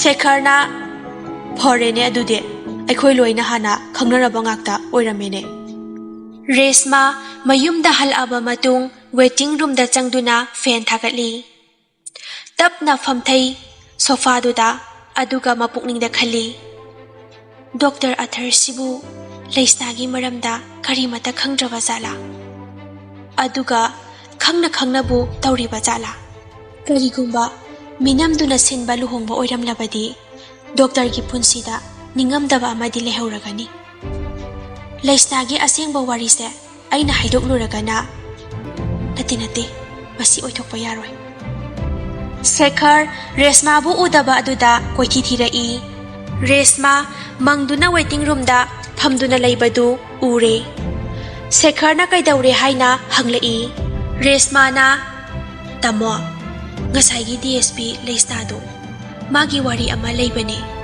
ꯈꯔꯗꯤ ꯀꯨꯏꯔꯦ ꯆꯍꯤ 5-6ꯀꯤ ꯃꯃꯥꯡꯒꯤ ꯋꯥꯔꯤꯅꯦ ꯗꯣꯛꯇꯔ ꯑꯊꯔꯗꯨꯕꯨ ꯀꯩꯝꯇ ꯈꯪꯗꯕ ꯖꯥꯠꯂꯥ ꯑꯗꯨꯒꯤ ꯃꯇꯥꯡꯗ ꯔꯦꯁꯃꯥꯅ ꯌꯥꯝꯅ ꯁꯤꯔꯤꯌꯁ ꯑꯣꯏꯅ ꯍꯥꯏꯕ ꯋꯥꯉꯥꯡꯗꯨꯗ ꯁꯦꯈꯔ ꯀꯩ ꯋꯥꯔꯤꯅꯣ ꯍꯥꯏꯅ ꯍꯪꯂꯛꯏ ꯔꯦꯁꯃꯥ ꯁꯠ ꯂꯥꯎꯅ ꯈꯨꯝꯕ ꯉꯝꯗꯦ ꯑꯗꯨꯕꯨ ꯃꯄꯨꯔꯣꯏꯕꯅ ꯀꯟꯅ ꯍꯪꯂꯕꯗꯨꯗ ꯈꯨꯝꯃꯛꯏ ꯑꯩꯅ ꯅꯣꯡꯃ ꯂꯩꯁꯅꯥꯁꯦ ꯐꯥꯔꯃꯥꯁꯤ ꯑꯃꯒꯤ ꯃꯌꯥꯗ ꯊꯦꯡꯅꯔꯝꯃꯦ ꯑꯩꯈꯣꯏꯒ ꯂꯨꯍꯣꯡꯗ꯭ꯔꯤꯉꯩꯒꯤ ꯋꯥꯔꯤꯅꯤꯗ ꯃꯥꯁꯦ ꯊꯥ 3ꯒꯤ ꯑꯉꯥꯡ ꯑꯃ ꯄ꯭ꯔꯦꯒꯅꯦꯟ ꯑꯣꯏꯔꯒ ꯂꯥꯛꯈꯤꯕꯅꯦ ꯑꯗꯨ ꯀꯅꯥꯒꯤ ꯑꯉꯥꯡꯅꯣ ꯀꯃꯥꯏꯅ ꯇꯧꯕꯅꯣ ꯍꯥꯏꯕꯗꯤ ꯑꯩꯁꯨ ꯃꯨꯟꯅ ꯈꯪꯍꯧꯗ꯭ꯔꯦ ꯑꯗꯨꯕꯨ ꯇꯥꯃꯣ ꯑꯉꯥꯡꯗꯣ ꯗꯦꯂꯤꯚꯔꯗꯤ ꯇꯧꯈꯤꯕꯅꯦ ꯁꯦꯈꯔꯅ ꯃꯈꯥ ꯇꯥꯔꯗꯨꯅ ꯃꯍꯥꯛ ꯗꯣꯛꯇꯔ ꯑꯊꯔꯕꯨ ꯃꯁꯛ ꯃꯨꯟꯅ ꯈꯪꯉꯤ ꯌꯥꯝꯅ ꯄꯨꯛꯆꯦꯜ ꯁꯦꯡꯕ ꯃꯤꯅꯨꯡꯁꯤ ꯂꯩꯕ ꯑꯆꯨꯝꯕ ꯆꯠꯆꯕ ꯄꯥꯝꯕ ꯃꯤꯅꯤ ꯂꯩꯁꯅꯥꯅ ꯃꯥꯕꯨ ꯅꯝꯊꯥꯛ ꯇꯧꯗꯨꯅ ꯃꯥꯒꯤ ꯄꯨꯟꯁꯤꯕꯨ ꯂꯩꯈꯥ ꯇꯥꯅꯅꯕ ꯁꯤꯜꯂꯝꯃꯕꯗꯤ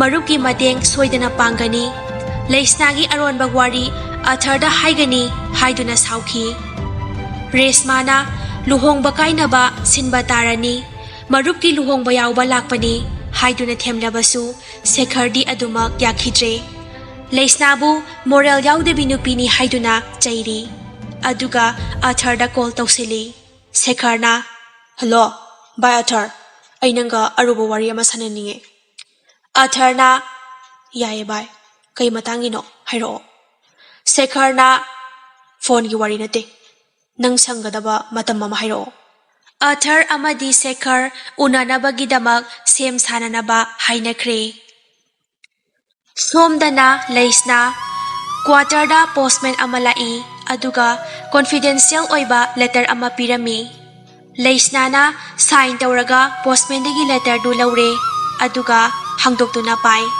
ꯂꯩꯁꯅꯥꯅ ꯀꯔꯤꯅꯣ ꯂꯨꯍꯣꯡꯗꯧꯕꯗꯤ ꯅꯨꯃꯤꯠ ꯅꯛꯁꯤꯜꯂꯛꯂꯦ ꯑꯗꯨꯒ ꯑꯩꯕꯨ ꯀꯔꯤꯅꯣ ꯍꯥꯏꯔꯛꯂꯤꯁꯤꯅ ꯂꯦꯇꯔꯗꯨ ꯄꯥꯔꯕ ꯃꯇꯨꯡ ꯂꯩꯁꯅꯥ ꯃꯃꯥꯗ ꯐꯣꯟ ꯇꯧꯏ ꯊꯔꯣꯅ ꯍꯜꯂꯣ ꯏꯕꯦꯝꯃ ꯀꯩ ꯇꯧꯔꯦ ꯂꯩꯁꯅꯥꯅ ꯈꯨꯝꯂꯛꯏ ꯏꯃꯥ ꯑꯩ ꯉꯁꯤ ꯊꯕꯛ ꯖꯣꯏꯟ ꯇꯧꯅꯕ ꯑꯣꯐꯤꯁꯇꯒꯤ ꯄꯥꯎ ꯍꯥꯏꯔꯛꯂꯦ ꯏꯃꯔꯖꯦꯟꯁꯤꯅꯦ ꯑꯩꯈꯣꯏ ꯑꯣꯐꯤꯁꯔ 3 ꯀꯧꯈꯠꯄꯅꯦ ꯊꯨꯅ ꯂꯥꯛꯅꯕ ꯍꯥꯏꯗꯨꯅ ꯊꯔꯣꯅ ꯏꯕꯦꯝꯃ ꯂꯨꯍꯣꯡꯉꯝꯗꯥꯏꯁꯤꯗ ꯆꯠꯀꯗꯧꯔꯤꯕ ꯊꯕꯛꯇꯨ ꯀꯌꯥꯝ ꯂꯨꯔꯕꯅꯣ ꯏꯃꯥꯗꯤ ꯑꯣꯟꯊꯣꯛꯅ ꯆꯠꯍꯟꯅꯤꯡꯈꯤꯗ꯭ꯔꯦꯗ ꯂꯩꯁꯅꯥꯅ ꯈꯨꯝꯃꯤ ꯀꯩꯁꯨ ꯇꯧꯔꯣꯏꯌꯦ ꯏꯃꯥ ꯄꯥꯈꯠꯀꯅꯣ ꯅꯆꯥ ꯑꯩꯕꯨ ꯊꯧꯅꯥ ꯍꯥꯞꯄꯤꯌꯣ ꯑꯩ ꯊꯨꯅ ꯍꯜꯂꯛꯅꯕ ꯇꯧꯒꯦ ꯑꯗꯣ ꯏꯃꯥꯅ ꯂꯨꯍꯣꯡꯕꯒꯤ ꯑꯋꯥꯠ ꯑꯄꯥꯗꯣ ꯈꯔ ꯌꯦꯡꯁꯤꯟꯕꯤꯔꯝꯃꯣ ꯊꯔꯣꯅ ꯈꯨꯝꯃꯤ ꯍꯣꯏ ꯐꯔꯅꯤꯆꯔꯒꯤ ꯅꯨꯄꯥꯗꯨꯁꯨ ꯉꯁꯥꯏ ꯐꯣꯟ ꯇꯧꯔꯛꯑꯝꯕꯅꯤ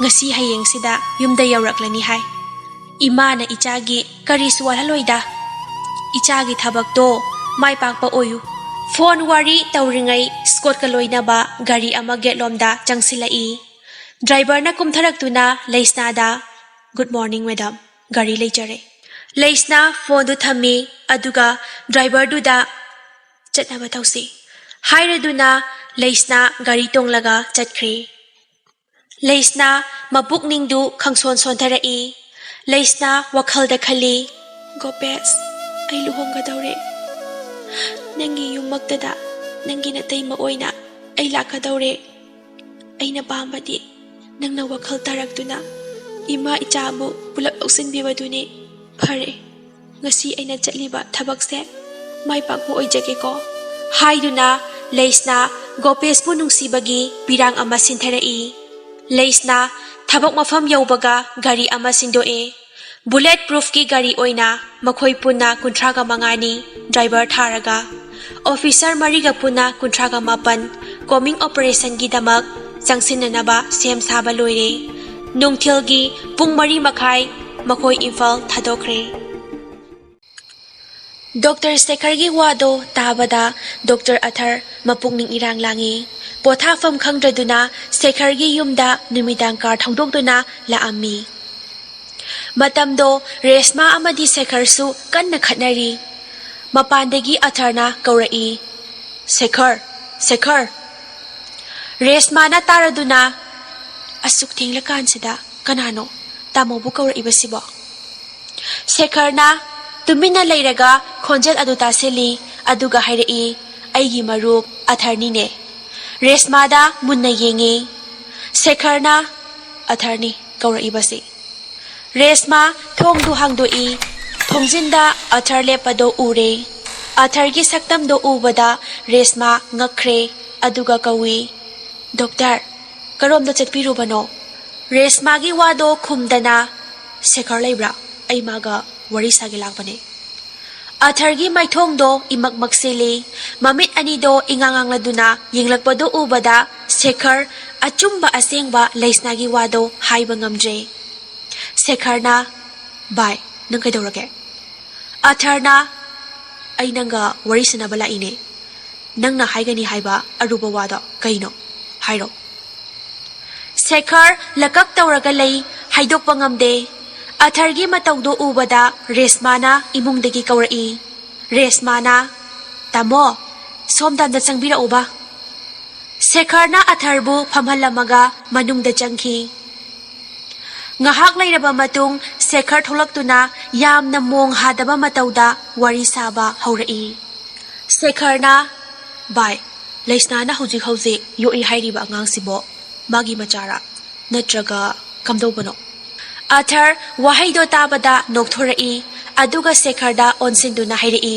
ꯑꯊꯔꯅ ꯕꯥꯏ ꯂꯩꯁꯥꯕꯤꯅꯕꯨ ꯃꯆꯥ ꯀꯔꯝꯅ ꯂꯩꯗꯣꯏꯅꯣ ꯑꯩꯗꯤ ꯑꯇꯩ ꯑꯔꯨꯕ ꯋꯥ ꯂꯩꯔꯕ꯭ꯔꯥ ꯈꯜꯂꯨꯔꯦ ꯑꯗꯨꯒꯤ ꯑꯣꯏꯔꯦ ꯍꯥꯏꯔꯒ ꯃꯈꯥ ꯇꯥꯔꯛꯏ ꯂꯩꯁꯅꯥꯁꯦ ꯌꯥꯝꯅ ꯄꯨꯛꯆꯦꯜ ꯆꯥꯎꯕ ꯃꯤꯅꯨꯡꯁꯤ ꯈꯪꯕꯤ ꯅꯨꯄꯤ ꯑꯃꯅꯤ ꯃꯥꯅ ꯌꯣꯛꯂꯤꯕ ꯑꯉꯥꯡꯁꯦ ꯃꯥꯒ ꯀꯔꯤꯁꯨ ꯊꯣꯛꯅꯕ ꯅꯠꯇꯦ ꯀꯅꯥꯁꯨ ꯂꯩꯖꯗ꯭ꯔꯕ ꯑꯉꯥꯡꯁꯦ ꯃꯍꯥꯛꯅ ꯃꯃꯥ ꯃꯄꯥ ꯁꯛꯇꯨꯅ ꯌꯦꯡꯁꯤꯟꯕꯤꯔꯤ ꯃꯥꯒꯤ ꯑꯁꯤꯒꯨꯝꯕ ꯃꯇꯧ ꯑꯁꯤꯗꯅꯤ ꯑꯩꯅ ꯃꯥꯕꯨ ꯑꯁꯨꯛ ꯌꯥꯝ ꯅꯨꯡꯁꯤꯔꯨꯔꯤꯕ ꯃꯍꯥꯛꯅꯕꯨ ꯌꯥꯕꯤꯔꯗꯤ ꯄꯨꯟꯁꯤ ꯆꯨꯞꯄ ꯑꯉꯥꯡꯗꯣ ꯏꯆꯥ ꯁꯛꯅ ꯌꯣꯛꯄ ꯐꯥꯎ ꯑꯩ ꯉꯝꯒꯅꯤ ꯚꯥꯏ ꯗꯣꯛꯇꯔ ꯑꯊꯔꯒꯤ ꯀꯥ ꯍꯦꯟꯅ ꯂꯩꯁꯅꯥꯕꯨ ꯊꯥꯖꯕ ꯑꯃꯗꯤ ꯅꯨꯡꯁꯤꯕ ꯃꯇꯧꯗꯣ ꯎꯕꯗ ꯁꯦꯈꯔ ꯋꯥ ꯃꯈꯥ ꯇꯥꯕ ꯉꯝꯗꯅ ꯍꯪꯅꯤꯡꯂꯤꯕ ꯂꯩꯁꯅꯥꯒꯤ ꯋꯥꯔꯤꯗꯨꯗꯤ ꯍꯪꯕ ꯉꯝꯈꯤꯗ꯭ꯔꯦ ꯑꯁꯣꯝꯗꯅ ꯂꯩꯁꯅꯥꯁꯨ ꯒꯥꯔꯤ ꯇꯣꯡꯅ ꯇꯣꯡꯅ ꯃꯥꯒꯤ ꯃꯣꯕꯥꯏꯜ ꯁꯤꯝꯗꯨ BSNLꯒꯤ ꯁꯤꯝ ꯑꯣꯏꯅ ꯁꯤꯟꯗꯣꯛꯏ ꯆꯤꯡꯌꯥ ꯆꯪꯒꯗꯕ ꯑꯣꯏꯕꯅ ꯂꯩꯁꯅꯥꯒꯤ ꯇꯤꯝ ꯄꯂꯦꯟꯗ ꯑꯍꯤꯡꯗꯨ ꯂꯩꯕ ꯇꯥꯔꯦ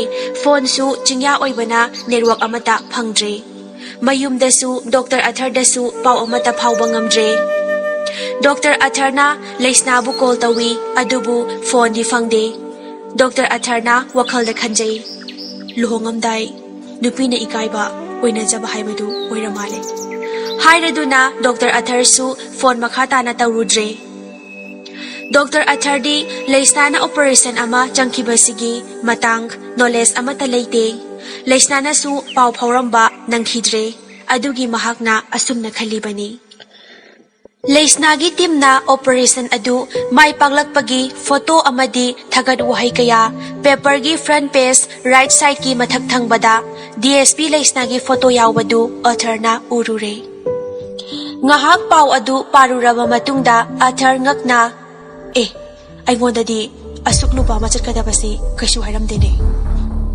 ꯑꯁꯤ ꯍꯥꯏꯔꯒ ꯑꯊꯔ ꯈꯔ ꯄꯥꯈꯠꯂꯞ ꯇꯧꯅ ꯂꯩꯁꯅꯥꯗ ꯀꯣꯜ ꯇꯧꯁꯤꯜꯂꯤ ꯑꯗꯨꯕꯨ ꯐꯣꯟ ꯑꯗꯨ ꯐꯪꯈꯤꯗ꯭ꯔꯦ ꯁꯣꯝꯗꯁꯨ ꯂꯩꯁꯅꯥꯒꯤ ꯃꯃꯥ ꯊꯔꯣ ꯑꯃꯗꯤ ꯃꯄꯥ ꯏꯕꯨꯡꯉꯣ ꯇꯥꯇꯣꯟ ꯃꯆꯥꯒ ꯄꯥꯎ ꯐꯥꯎꯅꯕ ꯐꯪꯗꯕ ꯑꯗꯨꯗ ꯄꯥꯈꯠꯄꯅ ꯂꯣꯏꯔꯦ ꯊꯔꯣꯅ ꯍꯥꯏꯔꯛꯏ ꯃꯣꯏ ꯄꯥꯕ ꯏꯕꯦꯝꯃꯒꯤ ꯐꯣꯟꯁꯤꯕꯨ ꯁꯨꯡꯐꯪ ꯐꯪꯗꯦ ꯀꯩꯗꯧꯔꯕꯖꯥꯠꯅꯣ ꯇꯥꯇꯣꯅ ꯀꯔꯤꯁꯨ ꯇꯧꯔꯝꯂꯣꯏꯗ ꯅꯦꯠꯋꯥꯔꯛ ꯐꯪꯗꯕ ꯑꯣꯏꯔꯝꯒꯅꯤ ꯆꯤꯡ ꯂꯝꯕꯤꯅꯤꯅ ꯃꯈꯣꯏꯅ ꯆꯠꯈꯤꯕ ꯊꯕꯛꯇꯨꯗꯤ ꯃꯥꯏ ꯄꯥꯛꯂꯦ ꯍꯥꯏꯗꯨꯅ ꯉꯁꯤꯒꯤ ꯈꯕꯔꯗ ꯌꯥꯎꯔꯕꯅꯤ ꯊꯔꯣꯅ ꯑꯗꯨꯕꯣꯕ ꯃꯣꯏ ꯄꯥꯕ ꯏꯆꯥꯒꯤ ꯍꯩꯖꯤꯡꯄꯣꯠꯇꯤ ꯍꯌꯦꯡꯅꯦ ꯅꯨꯄꯥ ꯃꯌꯨꯝꯗ ꯄꯥꯎ ꯑꯃ ꯄꯤꯍꯧꯕꯅ ꯐꯗꯣꯏꯔꯕ ꯇꯥꯇꯣꯅ ꯉꯥꯏꯈꯣ ꯇꯍꯥꯈꯤꯅꯨ ꯏꯆꯥ ꯅꯨꯄꯤꯗ ꯐꯣꯟ ꯐꯪꯕ꯭ꯔꯥ ꯑꯃꯨꯛꯇꯒ ꯌꯦꯡꯈꯤꯁꯤ ꯇꯥꯇꯣꯟ ꯃꯆꯥꯅꯨꯄꯤ ꯂꯩꯁꯅꯥꯗ ꯐꯣꯟ ꯇꯧꯏ ꯅꯣꯠ ꯔꯤꯆꯦꯕꯜ ꯍꯥꯏ ꯑꯃꯨꯛꯀꯁꯨ ꯇꯧꯁꯤꯜꯂꯤ ꯍꯟꯗꯛꯇꯤ ꯎꯆꯤꯟꯅꯥꯆꯤꯟꯅ ꯔꯤꯡ ꯆꯠꯂꯤ ꯂꯩꯁꯅꯥ ꯐꯣꯟ ꯄꯥꯏꯈꯠꯂꯛꯏ ꯇꯥꯇꯣꯟ ꯄꯥꯈꯠꯅ ꯏꯕꯦꯝꯃ ꯂꯩꯁꯅꯥꯅ ꯇꯥꯏꯌꯦ ꯄꯥꯕ ꯑꯩ ꯊꯣꯛꯂꯛꯏꯌꯦ ꯇꯥꯇꯣꯅ ꯉꯁꯤ ꯌꯧꯔꯛꯇꯣꯏꯔꯣ ꯏꯕꯦꯝꯃ ꯂꯩꯁꯅꯥꯅ ꯍꯣꯏ ꯌꯧꯔꯛꯄꯁꯨ ꯌꯥꯏꯌꯦ ꯇꯥꯇꯣꯟ ꯋꯥ ꯃꯈꯥ ꯇꯥꯒꯦ ꯇꯧꯕꯗ ꯈꯪꯍꯧꯗꯅ ꯐꯣꯟꯗꯨ ꯐꯠ ꯂꯥꯎꯅ ꯇꯠꯈ꯭ꯔꯦ ꯑꯃꯨꯛ ꯍꯟꯅ ꯇꯧꯔꯨꯕꯗ ꯐꯣꯟ ꯑꯗꯨ ꯐꯪꯈꯤꯗ꯭ꯔꯦ ꯇꯥꯇꯣꯟ ꯂꯝꯕꯤꯗ ꯊꯣꯛꯂꯛꯏ ꯍꯥꯏꯕꯗꯨꯗ ꯃꯆꯥꯅ ꯊꯔꯣꯗ ꯌꯦꯡꯂꯒ ꯍꯥꯏꯔꯛꯏ ꯃꯃꯥ ꯅꯆꯥꯅꯨꯄꯤꯗꯣ ꯍꯧꯖꯤꯛ ꯂꯝꯕꯤꯗ ꯊꯣꯛꯂꯛꯏ ꯍꯥꯏꯔꯤ ꯑꯗꯨꯅ ꯅꯨꯄꯥ ꯃꯌꯨꯝꯗ ꯍꯥꯏꯔꯒꯨꯝꯁꯤ ꯉꯁꯤ ꯌꯧꯔꯛꯄ ꯌꯥꯏꯁꯨ ꯍꯥꯏ ꯊꯔꯣꯅ ꯐꯔꯦ ꯑꯗꯨꯗꯤ ꯃꯣꯏ ꯄꯥꯕ ꯅꯣꯡꯉꯥꯜꯂꯦ ꯍꯩꯖꯤꯡꯄꯣꯠꯀꯤ ꯃꯤ ꯂꯥꯛꯅꯔꯦ ꯃꯤꯅ ꯇꯥꯇꯣꯟꯒꯤ ꯁꯨꯃꯥꯡꯗꯣ ꯄꯨꯡꯊꯟ ꯍꯦꯛ ꯊꯜꯂꯤ ꯑꯗꯨꯕꯨ ꯂꯩꯁꯅꯥ ꯂꯩꯇꯕꯗꯣ ꯌꯨꯝꯗꯣ ꯏꯍꯥꯡ ꯍꯥꯡꯕꯒꯨꯝ ꯈꯜꯂꯤ ꯗꯣꯛꯇꯔ ꯑꯊꯔꯒꯤ ꯃꯅꯦ ꯃꯟꯗꯣꯜꯅ ꯊꯔꯣꯗ ꯏꯕꯦꯝꯃ ꯂꯩꯕ ꯎꯗꯦ ꯍꯥꯏꯅ ꯍꯪꯂꯛꯑꯝꯃꯤ ꯊꯔꯣꯅ ꯈꯨꯝꯃꯤ ꯃꯥꯗꯣ ꯃꯈꯣꯏꯒꯤ ꯑꯣꯐꯤꯁꯀꯤ ꯊꯕꯛ ꯑꯃ ꯆꯠꯈꯤꯕꯅꯤ ꯌꯧꯔꯛꯂꯅꯤ ꯍꯧꯖꯤꯛ ꯃꯌꯥꯝꯅ ꯆꯤꯕꯣꯟ ꯍꯥꯏꯅꯩ ꯀꯔꯤ ꯌꯨꯝꯕꯥꯅꯣꯅꯦ ꯍꯩꯖꯤꯡꯄꯣꯠ ꯅꯨꯃꯤꯠꯁꯤꯗ ꯀꯩꯅꯥ ꯂꯩꯇꯦ ꯍꯥꯏꯁꯤꯕꯣ ꯂꯩꯁꯅꯥꯒꯤ ꯃꯃꯥꯟꯅꯕꯤꯁꯤꯡꯁꯨ ꯃꯍꯥꯛ ꯂꯥꯛꯃꯟꯗꯕꯗꯒꯤ ꯑꯃ ꯆꯠꯈꯤ ꯑꯅꯤ ꯆꯠꯈꯤ ꯂꯣꯏꯅ ꯍꯟꯅꯈ꯭ꯔꯦ ꯃꯃꯥ ꯃꯄꯥꯗꯤ ꯃꯀꯣꯛ ꯄꯥꯏꯔꯒ ꯐꯝꯊꯔꯦ ꯊꯔꯣꯅ ꯍꯥꯏꯔꯛꯏ ꯀꯔꯤꯕꯨ ꯊꯣꯛꯂꯒꯗꯕ ꯏꯆꯥꯗ ꯊꯣꯛꯂꯤꯕꯁꯤꯕꯣ ꯍꯩꯖꯤꯡ ꯈꯔꯥꯏꯁꯨ ꯊꯥꯔꯦ ꯏꯆꯥꯒꯤ ꯀꯨꯊꯤꯁꯨ ꯈꯨꯠꯁꯤꯟꯅꯈ꯭ꯔꯦ ꯑꯗꯨꯒ ꯂꯨꯍꯣꯡꯒꯗꯧꯔꯤꯕ ꯏꯆꯥꯗꯤ ꯎꯕ ꯐꯪꯗ꯭ꯔꯦ ꯊꯔꯣ ꯍꯤꯛꯅ ꯀꯞꯄꯤ ꯁꯣꯝꯗꯅ ꯗꯣꯛꯇꯔ ꯑꯊꯔ ꯍꯩꯖꯤꯡꯄꯣꯠ ꯆꯠꯅꯔꯨꯕ ꯃꯤꯁꯤꯡꯗꯣ ꯃꯍꯩ ꯍꯟꯅꯔꯛꯄꯗꯨ ꯎꯕꯗ ꯍꯔꯥꯎꯅ ꯃꯟꯗꯣꯝꯆꯥꯗ ꯍꯪꯂꯛꯏ ꯑꯊꯔꯅ ꯏꯟꯗꯣꯝꯆꯥ ꯃꯥꯕꯨ ꯌꯥꯝ ꯐꯖꯍꯧꯕ꯭ꯔꯥ ꯌꯥꯝ ꯀꯦꯍꯧꯕ꯭ꯔꯥ ꯑꯆꯥ ꯑꯊꯛ ꯃꯌꯥꯝꯗꯣ ꯀꯔꯤ ꯍꯥꯏꯅꯍꯧꯋꯦ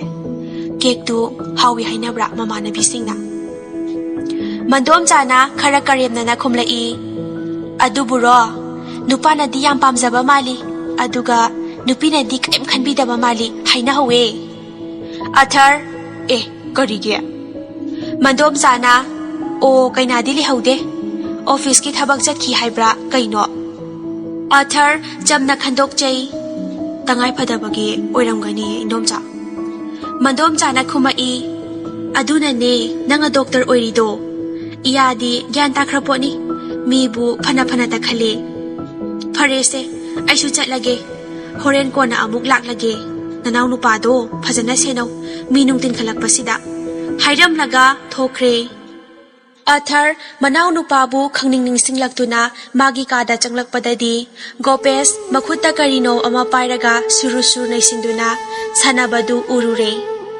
ꯑꯊꯔꯅ ꯀꯔꯤꯅꯣ ꯌꯦꯡꯂꯨꯕꯗ ꯂꯩꯁꯅꯥꯒꯤ ꯐꯣꯇꯣ ꯌꯥꯎꯕ ꯄꯦꯄꯔꯗꯨ ꯑꯣꯏꯔꯝꯃꯤ ꯑꯊꯔꯅ ꯅꯅꯥꯎ ꯑꯗꯨ ꯄꯤꯔꯛꯑꯣ ꯇꯥꯃꯣꯗ ꯍꯥꯏꯔꯒ ꯃꯨꯟꯅꯕ ꯇꯧꯕꯗ ꯒꯣꯄꯦꯁꯅ ꯄꯦꯄꯔꯗꯨ ꯀꯟꯅ ꯄꯥꯏꯁꯤꯜꯂꯒ ꯆꯦꯟꯈ꯭ꯔꯦ ꯒꯦꯠꯇ ꯑꯣꯌꯦꯠ ꯌꯦꯡꯗꯅ ꯆꯦꯟꯊꯣꯛꯈꯤꯕꯅ ꯅꯥꯀꯟꯗꯒꯤ ꯁ꯭ꯄꯤꯠ ꯀꯟꯅ ꯊꯧꯗꯣꯔꯛꯄ ꯀꯥꯔꯅ ꯕ꯭ꯔꯦꯛ ꯐꯥꯕ ꯅꯪꯍꯧꯗꯕꯗꯒꯤ ꯊꯣꯝꯕꯗ ꯒꯣꯄꯦꯁ ꯂꯝꯕꯤꯒꯤ ꯃꯌꯥꯏꯃꯛꯇꯗ ꯂꯨꯈꯝꯅ ꯌꯩꯗꯨꯅ ꯇꯥꯈ꯭ꯔꯦ Magi hanagi ningsingbagi pangaldudi khara lakpagum tawi adubu gyan tadana leimaiduda takri.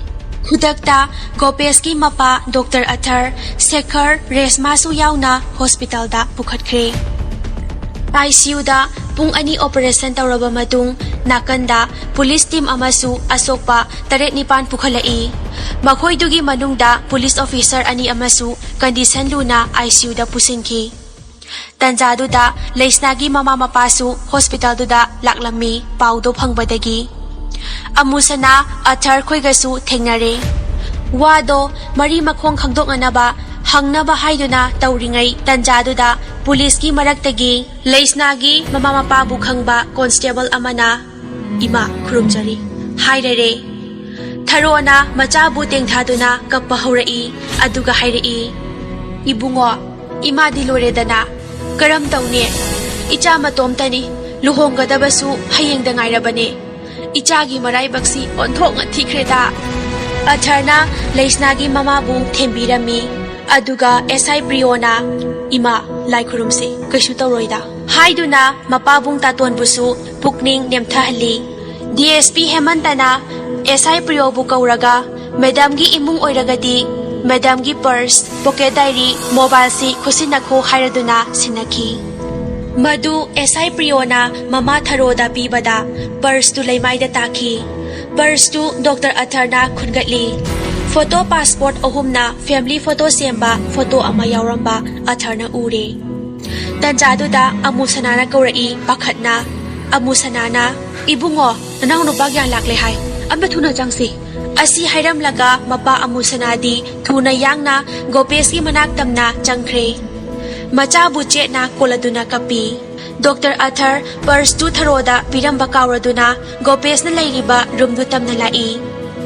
Athar thongnawdagi manaw nupabu yengi aduga mana pairakliba Leisnagi purse ta yawba family photo du amuk muna yengi.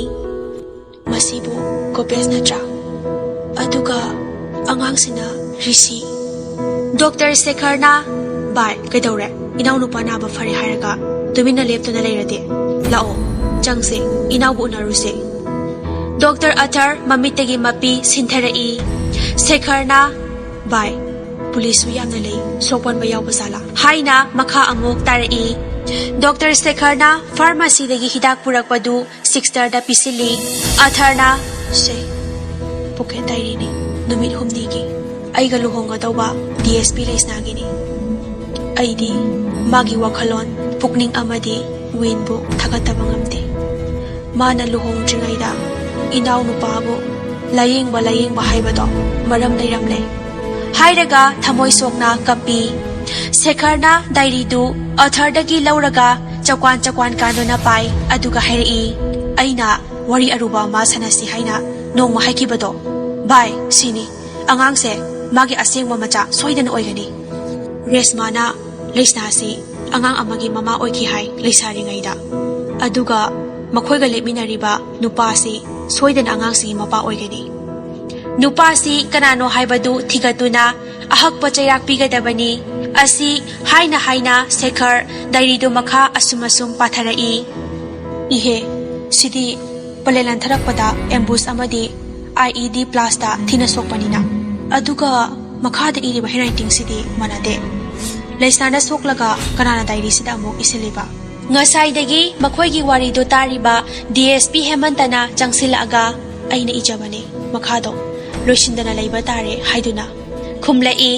Hemantana hairai amukasu mangasi kharangana luhongbagi tamak ngana thokibani. Aduda laibak thiba thongdoksi lambida thengnakibani. Hairaga asomda mabu doctor na kaurakpadagi Hemanta changkhre. Atharna yamma tapna Shekhar da hairai bai sida yauriba nupase atai kana sunate Gopesh ne magi angang oiringagi saktamni. Wahai adu tabada Shekhar makhutagi diary du takiba khanghaudre. Asuk koibase Leisnana khudingmak karigi lotuna thamliba haina machinda soli. Haina ringai tanjaduda mapana Gopesh pu wheelchair da phamhalaga mapanda inthorai. Maduga chapmanana atopana kangi thongdagi Leisnagi asiba hakchangsu angauba fi khumduna inthorai. Pulis mayamdu makoktagi tupi loina lawthokladuna makok nonthei. Leisnagi asiba hakchangdu ubada mama tharo gyan mangduna leimaida wanthakre. Taton machagi thawayawdraba hakchangbu kolaga makhol thokna kapi. Ipagi bema ipadi manga chap manare karino ichana tawriba matawsibo ipadi mangjare dago. Matawdo uba ngamdre loinamak kapnare. Gopesu mayamdu ubada maramdi khangde mamitagi mapi sinthari. Pulis mayamduna asiba hakchangdu puduna chatnanaba sem saba loire. Dr. Atharna yamna sonthangnaba khonjelda kaptuna leiriba mama tharoda. Ima punsida mutpa yararoidaba mami amani aigi thamoida chuduna leirani. Masibu koknaba imana nungsibiduna ichari sisibu leisnagi mahutta mahakpu nawyokna konanabagi ayabadu amta imadagi na chana phikau sana nijari. Tharona kapna hairei. Ibunga luhongbasu kaire ichasu kainare ahal oisilaklaba aikoina kanabu yengduna leigani. Isuri sibu ichamakni khanduna yoklage icha kainabagi maichaksi khanglage. Angangsigi damak yamna suwajaki ichado. Upay leitraba Atharna risibu Gopeski manakta pusilami aduga makhong sokna khwiramhalami. Matawduda Gopesu tu kyaw chungi aduga mayambada tamo angang sibu kanano. Atharna mane sinangi na chane nahaki na cha risi. Leisna aikhoy mayamu thadokduna chatkre. Gopes macha buche na konsilaga hikna kapi. Gopes thamoy sokna Leisna nang aibu warawduna chatlabra. Dr. Athar thamoy nungda sonjay aina Leisnabu nuksijarabasu angangsi aina yokpagi haktudi leiramdre. Asengba nakongadabadi nangni Gopes angangi mapadi nangni.